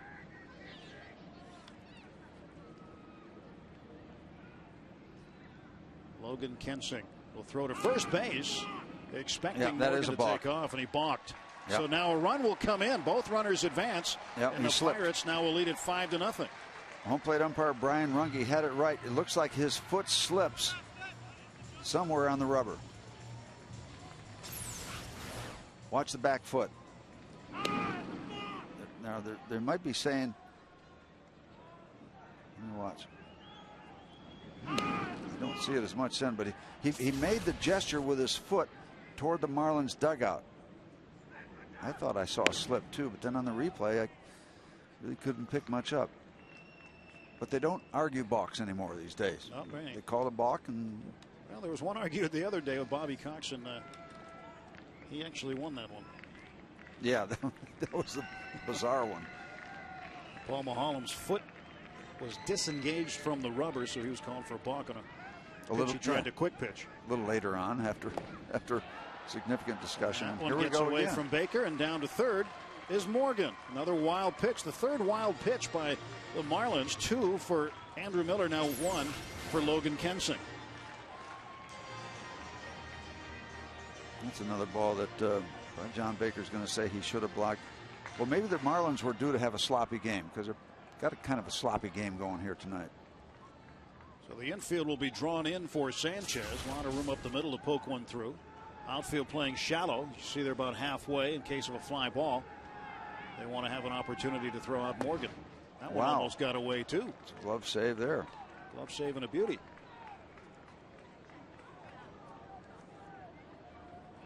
Check out tonight's stat update on our Fox Box, brought to you by Firestone. About Freddie Sanchez. Orlando Hudson with 20 hits for the Dodgers, who've won 8 in a row. And there's Sanchez and Nyjer Morgan right behind him.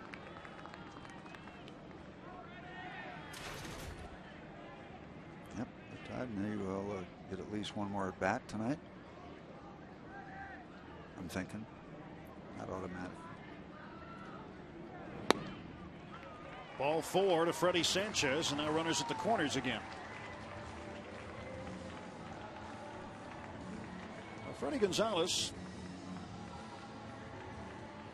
can't be happy with what he's seeing so far. Again, the Marlins have had their share of success in the early going. There's no doubt about it. With what they have been able to do so far, they've opened up a lot of eyes around baseball. The team with the lowest payroll in all of baseball gets off to the best start. One of the best starts ever. And tonight, they're behind the 8 ball in the bottom of the 6th. Infield's going to play halfway all the way around. And this one is hit high and deep to right field. And McLouth has a 3-run home run. Bombs away for Nate McLouth. 8-0 Pirates.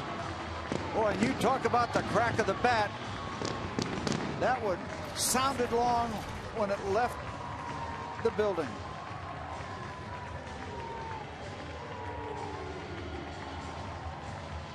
And that really opens things up.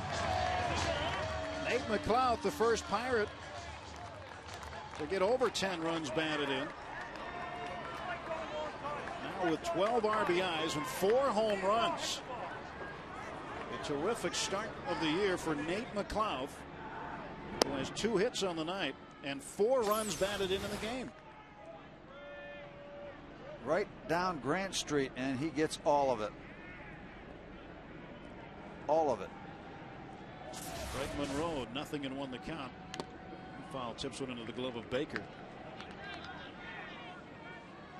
So isn't it interesting to see on Saturday, Steve, 48 hours ago, the Pirates blanked the Braves 10-0. The day before that, they blanked them 3-0. And here they're 8-0. Backhanded by Ugla, and he's not going to get him. That's a base hit for Craig Monroe. He gets this one. Well, Nate McLouth with the big blows so far in the game, and he knew it right off the bat.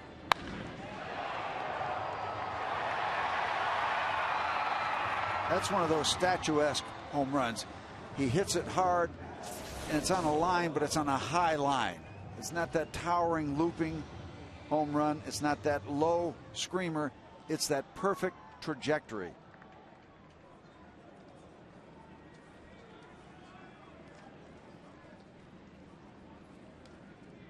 Adam LaRoche drove in a couple of runs in the 5th inning with a double. A base hit, rather. He has a double also. That's the kind of hit Nate had when they get in the club or in the dugout. They'll say, "Did you?" They don't even have to say all of it. Did you get it all? Just did you? And yeah, he did. Yeah, that's a 3-word conversation between 2 people. Did you? Yep. Yep. Or you could always ask the rhetorical question, what do you think? Yeah. 1-1 to LaRoche.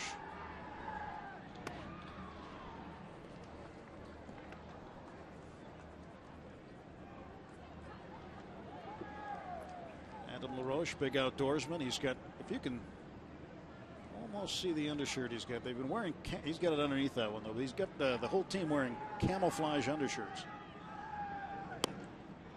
There's a cut and a miss. He went out this year and bought about 30 of them. So what? So if the Pirates sneak up on the other teams in the National League, they won't be seen. That's right. They're trying to be stealth. Unfortunately, they're wearing them on the inside, so you can't tell. Big outdoorsman, big hunter, so he's got the hunter's camo on, outfitting the team. He's going to have this cable show about hunting. It's called Buck Commander. If they get hot, how about the Bucko Commander? The Bucko Commander. The Bucko Commander. Interesting. He's got a couple of guys. Ryan Langerhans with the Nationals. He's got Chipper Jones with the Braves. They're all in on it with him.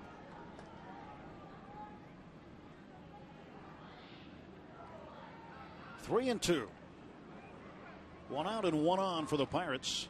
And that one spins him out of the way. Ball four.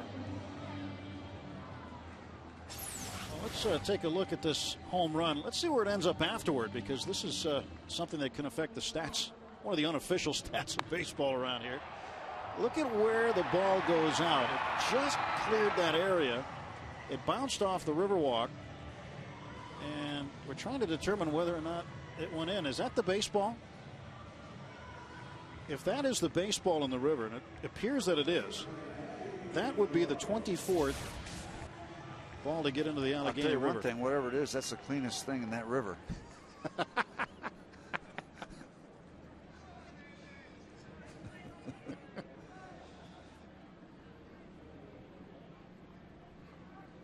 Andy LaRoche hits this one down to Bonifacio. He'll go to Ugla for one, the can two, and that does it for the Pirates. Four across as Nate McLouth hits one into the seats. And after six, the Pirates 8, Marlins nothing.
He's got pretty good cushion too.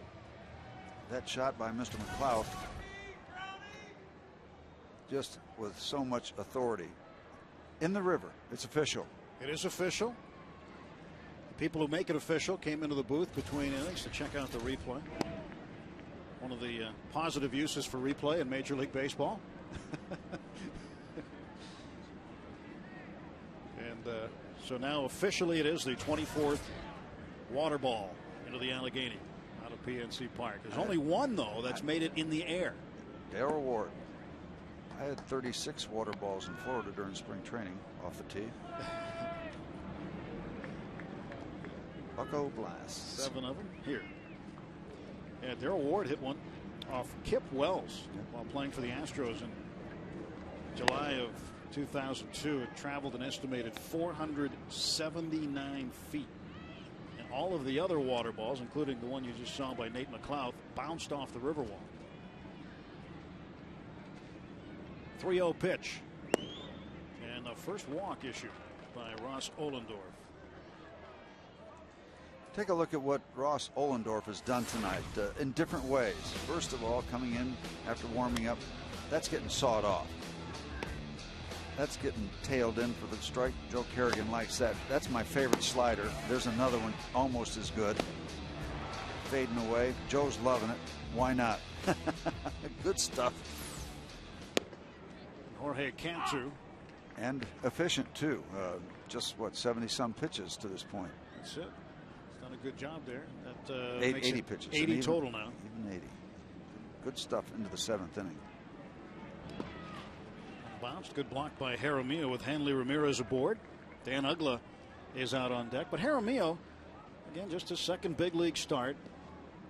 And he's been just fine tonight. He played for John Russell in the minor leagues in Ottawa in the International League. So John Russell was familiar with him and his work. But defensively, he was throwing guys out at first, second, and third. And if there was another base, he probably would have thrown him out there too. I mean, he was throwing guys out left and right down in Bradenton. And that's why they thought he'd be a good backup for Ryan Domit. And Robinson Diaz had a good spring too. He starts the year in Indianapolis, and he had a better spring offensively. So they wanted him to get a better opportunity to develop and hit every day.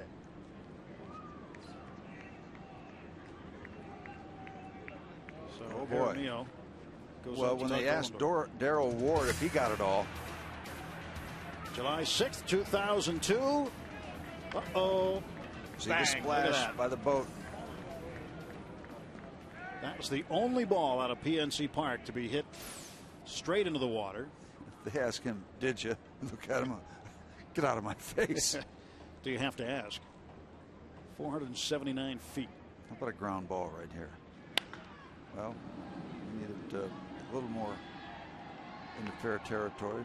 That double play. Getting some leisurely activity in the Pirate bullpen. No sense of urgency, obviously. Just more on that home run. Cliff Floyd of the Cubs hit one. He's got one of the water balls, but it bounced in off the Riverwalk. Darryl Ward was over there. Darryl Ward really didn't care all that much about the home run. There's Tyler Yates getting it. He wanted to know if it went in on the water or not, because Darryl Ward wants to have the only one to go in there in the air. And he was talking to the camera guys and the television crew that night, wanting to know if it bounced or not. There's a drive to left, and that ball is foul. Yeah, I want to take a shot if we can, Pete. Out beyond the Pirate bullpen, there's kind of a rounded roof. I don't know exactly what it's covering, but hold that shot right there. Mr. Sosa banged a ball off that roof. Yeah, but they don't keep stats for that.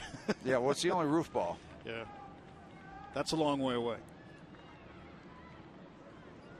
Figure it's probably the closest demarcation is 410 on the north side notch there by the bullpen. And it's a good, I don't know, maybe 80 feet beyond there. Ground ball to third. Diving stop LaRoche. He'll get one at second. Sanchez turns the double play. Love it, love it. Oh, and a play by Andy LaRoche. Throwing from his knees, I believe, that hot smash. And it was hit hard enough so that when he did glove it, they were going to have enough time. Boy, is this Ohlendorf's friend in the 7th inning. Flat down, yeah, from one knee. A good feed, strong and chest high. Peaches. That's just wonderful. I haven't pitched in 35 years, and I love that play. Every pitcher that has ever pitched loves that kind of play when you're trying to run the table in the 7th inning. Uggla pops this one up behind the plate into the seats. 0-1. Well, Andy LaRoche made a couple of fine plays today. A little chilly down there, keeping his hand warm. Face is kind of cold too. Now that's the kind of stuff his brother would wear. Yeah, the Pirates are wearing that kind of stuff without the hoods. They didn't have hats on. I couldn't see them. 0-2 to Dan Uggla. Uggla tonight 0 for 2, lined out to Nyjer Morgan in the first inning, struck out swinging in the fourth. See that a free pass, but you get the double play now quickly out in front of 0-2. Ball 2 strikes, tried to bounce it up there to get him to swing. That's just a real shot in the arm. You want to get as deep into this ball game as you can because you've got a comfortable lead. You walk that first batter and you say, oh, come on, and you get the double play. It is a shot in the arm. 2-2. Ross Ohlendorf. Look at his pitch count. 90 pitches now, 52 of them for strikes. He's issued only 1 walk. Hanley Ramirez has been the only man to reach base since the first inning. Did it with a base hit in the fourth, was caught stealing, then walked and was erased as part of a double play. Andy LaRoche again from deep third. And that's the inning. We've reached the 7th inning stretch. 8-0 Pirates. The 7th inning stretch is brought to you by Levin.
Home run, and Jack Wilson fouls the first pitch away. 0-1 to count. Some good offense, but how about Ross Ohlendorf facing the minimum since the third batter of this ball game? Wow. Double wow. The nice thing here is that he's through 7. That's the deepest he's ever gone in a major league game. Yeah, and again, 6+. That's perfect for him. And there is action in the pen, but with Ohlendorf possibly coming up this inning, I don't know if we've seen the last of him or not, but certainly he deserves to come out for the 8th, don't you think? Well, yeah, he's pitched well enough. Certainly, they might say, well, 7 great innings. We're going to let it be that positive. I don't know. We'll wait and see. Well, he's shaking hands. He's done now. Yeah, that's usually a departure. 2-1 pitch, and Wilson hits this one well to center field. Amezaga going back, and he's not going to get it. Wilson coming around second. He's going to stop there, and a double for Jack Wilson to lead off the bottom half of inning number 7. And he gives that ball a good ride, and just off the glove of Alfredo Amezaga. He turns toward left field, tries to recover, and did recover. Got there in time to get a glove on it. You can see that drift over toward left, and then comes back and never does quite catch up all the way. Jack will take 2 bags. So Wilson. Everybody on the hit parade except Ohlendorf. What the heck's wrong with him tonight?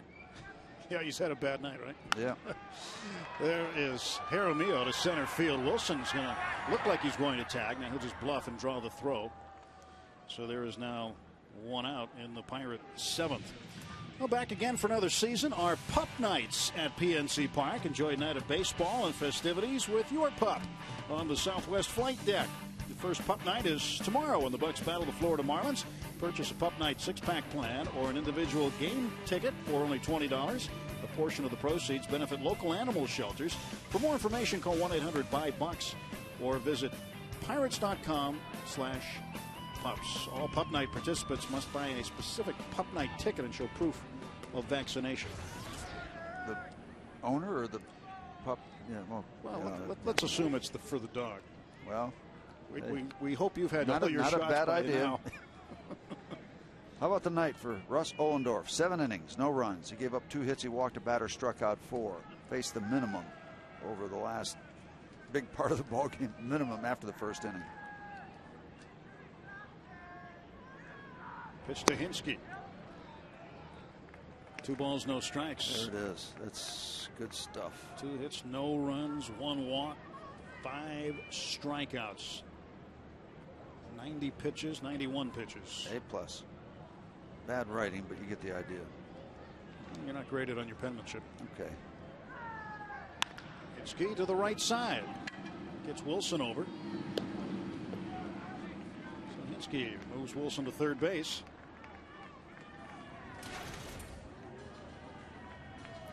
And 2 men are out. PNC Park. Very, very wet day in Pittsburgh, but it's just funny how these things work, Steve. Yep. We've seen it a million times. It can rain all day, and then right before the game, it stopped. Yep, and then you come up with a gem for the home team to this point.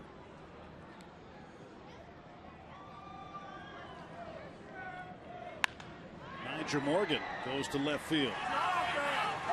Jeremy Hermida retires him. Pirates strand a man. Jack Wilson gets a double, and it's a big night for Ross Ohlendorf.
Book now at Southwest.com, where what you see is what you pay. And by Heineken. Give yourself a good name. Heineken. Pirates trying to put an end to the 7-game winning streak of the Florida Marlins. 8-0, top of the 8th inning. New pitcher on for Ross Ohlendorf is Tyler Yates. Tell you about him in a moment. But remember opening day at PNC Park. Pirates wore special Pittsburgh Bureau of Police caps throughout the game, as well as a PVP patch on the left sleeve of their uniform. Now they've signed all of these. The autographed memorabilia is available. And this was in recognition of the 3 fallen City of Pittsburgh police officers, Eric Kelly, Paul Shulo II, and Stephen Maley. In addition, Houston Astros players wore Pittsburgh Bureau Police caps during the pregame introductions too. Now, all of the autographed, authenticated caps and jerseys are now available for auction at Pirates.com under the Auctions tab. All proceeds will go to the Pittsburgh Police Fallen Heroes Fund. Time's running out. The auction will end on Wednesday. So log on to Pirates.com now and get your bids in there. It's for a great cause. And the proceeds going to help out those families. And they could use your help, and you can show them what a great community Pittsburgh is. So proud of the Pirates with the way they honored the fallen policeman on opening day. Tyler Yates' numbers. Jeremy Hermida behind in the count, 0-2. Russ Ohlendorf in line to win his second major league game. You know, when you look back at what he did in the first 2 games, he didn't pitch all that badly. He got outpitched by Chris Carpenter first time out, as Carpenter was dominant, took a no-hitter, I think, in the 7th inning. Then last time out, Mike Hampton was outstanding. Ross gave up a couple runs in the first inning and then just 2 more. Didn't pitch all that badly, but just got outpitched twice by Carpenter and Hampton. He didn't get outpitched tonight. 7 scoreless. And when you look at starting pitchers and who they faced, Ian Snell had to face Aaron Harang in Cincinnati, who had an absolute gem, a complete game win on Sunday of last week. But again, talking about the Pirates starting pitchers, they have 3 shutouts to lead baseball. They have a terrific ERA. Yesterday, the Braves got into it a little bit, but still they've been getting quality starts, and that's all you can ask. The quality starts, 6-7 innings. That sets the tone. That sets the tone. That sets the tone for every level of baseball. Now, Tyler Yates goes from 0-2 to 3-2. Take a look at Ian Snell. Broken bat, comebacker. Yates with lots of time. 1 down. Eating your lunch there, the inside part of the plate.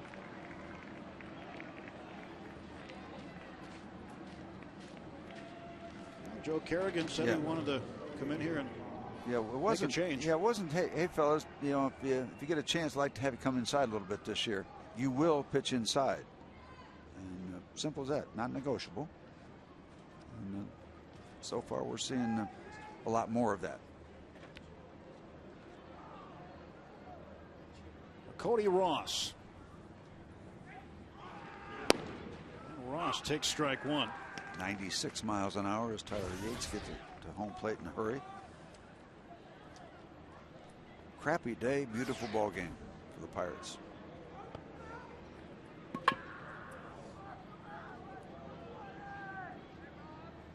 Comes the 0-1.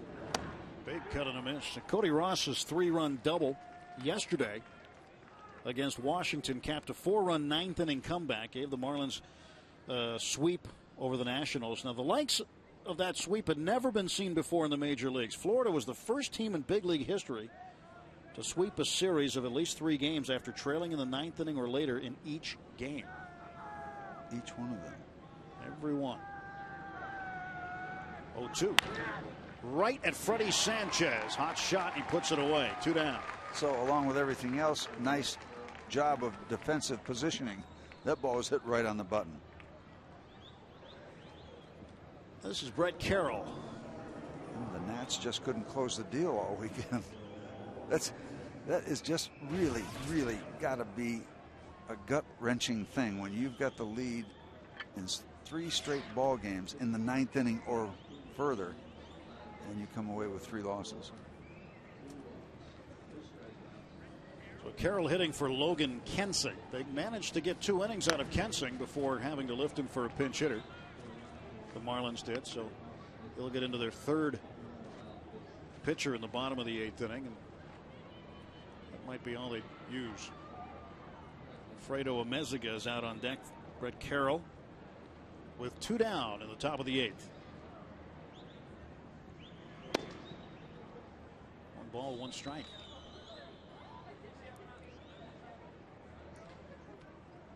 The starters' ERA now on the season, Steve, after Ohlendorf's numbers have been tabulated, 2.89. That'll work. That will work nicely. Right back to the screen. 1 ball, 2 strikes.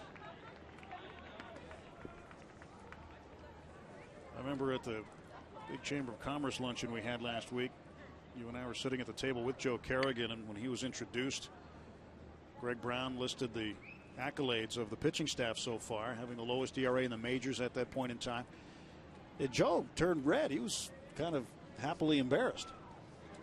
Well, if you're going to get embarrassed, that's the way to have it happen. There's a swing and a miss, strike three, and Yates makes quick work of the Marlins in the 8th inning. Tyler Yates and the Bucks up 8-0.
Friday, May 1st, the Bucks play host to the Cincinnati Reds. It's also Pittsburgh Business Radio Networking Night at the ballpark, featuring special guest Ron Morris. For only $85, you'll get a seat in one of our World Series suites, a dinner buffet, the chance to network with other Pittsburgh executives, and much more. The deadline to order tickets, April 21st. So call 1-800-BUY-BUCKS to reserve your spot today. Ron Morris is the host of the American Entrepreneur, which is Western Pennsylvania's only weekly radio talk show devoted entirely to the entrepreneurial experience. And also, all fans will receive a Pirates umbrella sponsored by Sugardale. And it's a Dollar Dog Night sponsored by Sugardale and Saloni's Italian Bread. So make sure you're there May 1st. There's Brett Carroll, who batted for the pitcher, Logan Kensing. He goes into right field.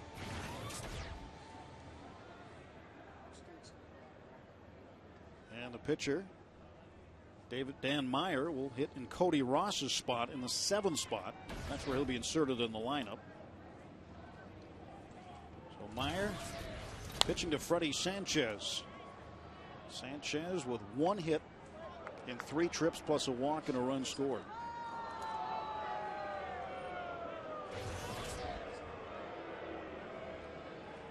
Sanchez, look at that average, .345.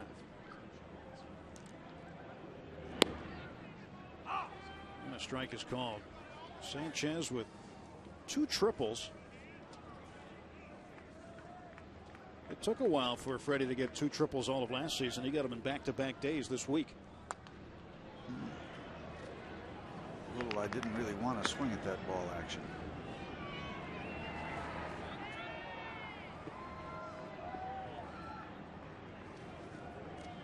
Nothing in 2 to Freddie Sanchez.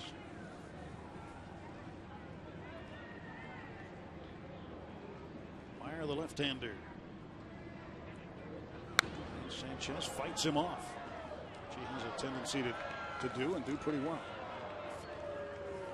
Yeah, if you ever want to come to the ballpark and get a souvenir, buy yourself a ticket down the right field line when Freddie's in the lineup.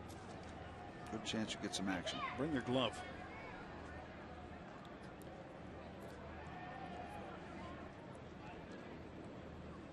Sanchez shares the major league lead in doubles with 7 with Ian Kinsler. of the Texas Rangers, and Kinsler has hit for the cycle already this year. One of 3 players to do so.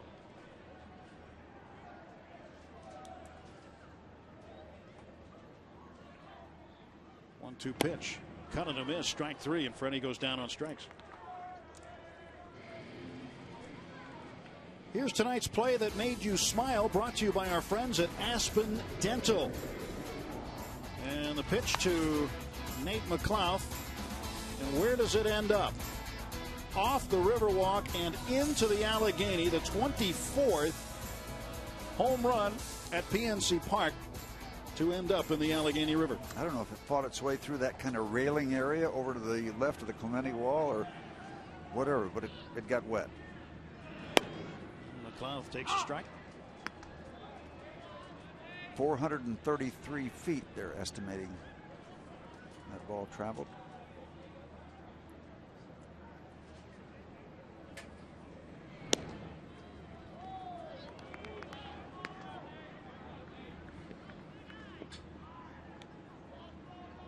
One ball and 1 strike.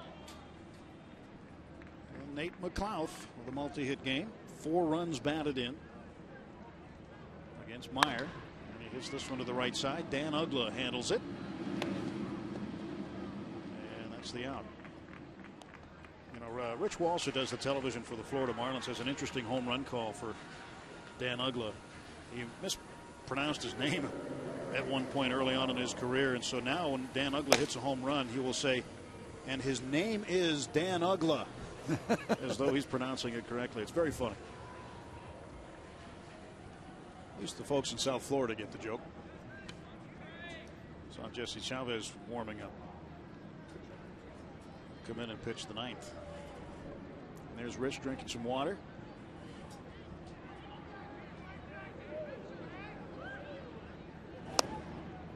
Tommy Hutton over there working with him.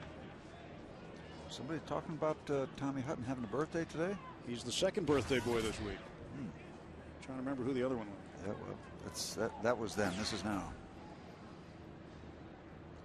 It was Zach Duke. That's who it was. Exactly. Craig Monroe hits it a long way, and catching up to it is Carroll. And that will do it for the Pirates in the bottom of the 8th inning. To the top of the 9th we go. The Buccos on top 8-0.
Coming up tomorrow night, Anibal Sanchez, a youngster who has a no-hitter to his credit already, will take on Jeff Karstens. And then on Wednesday afternoon, Ricky Nolasco set to go against Paul Maholm in Game 3 of this 3-game series. Our next telecast of Pirates baseball on FSN Pittsburgh will be Friday night from the coast in San Diego, California, when the Buccos and Padres play the first of a 3-game weekend series at Petco Park. Ian Snell is set to pitch against Sean Hill for San Diego. Greg Brown and John Wayner will bring you the TV call. Our coverage begins at 9:30 right here on FSN, bringing the game to you. Jesse Chavez takes over for Tyler Yates. I'm going to take some no-dos Friday night. Try to stay up late enough to watch that ball game. It's a challenge, but I'm going to grind it out. I'll be there with you in spirit. I'm sure, yeah. And we'll be there in our shirt sleeves. Enjoying that fine San Diego weather. It's supposed to turn real nice here in Pittsburgh Thursday after you guys leave. It's true. Might have the same weather. Here is Alfredo Amezaga. First ball swinging, and he flies out to Nate McLouth, and the Pirates are 2 outs away. You know, you talk about this line, just they faced the minimum.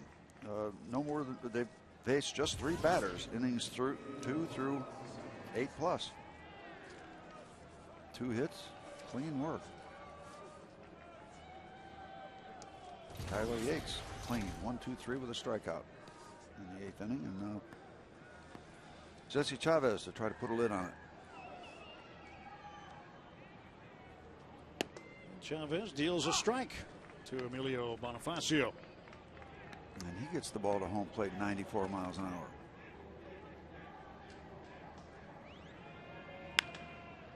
Goes the other way, foul.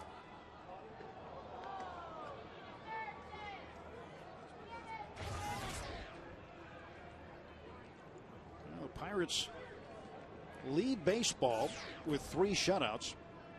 Trying to make it another one here. So far. They you know, knock on wood. 0-2. And this one is right at Jack Wilson. And now they're 1 out away from their major league leading 4th shutout. Take a look. After the first inning, 2 base runners for the Marlins. 1 thrown out stealing and 1 doubled up, part of a double play. That's as clean a slate as you can probably get without just getting them all in a row.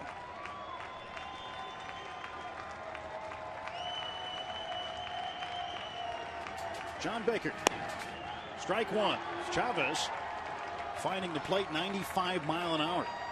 He trying to back up Ross Ohlendorf, who had a terrific night. 7 strong innings of 2-hit baseball. Struck out 5, and there is strike 2. Jesse Chavez. That's pretty nice when you follow up a 95 mile an hour fastball with a 79 mile an hour changeup. Joe's got to be loving it. Everybody's loving it. What's not to love? 1-2. And tomorrow night, 7:05. Radio only tomorrow and on Wednesday afternoon. Here's the 1-2 pitch. That one is going to be lofted towards shadow left. Niger Morgan with a great backhanded stab. And the Pirates have won and now have extended their number of shutouts to lead the major leagues at 4. 8-0 the final score.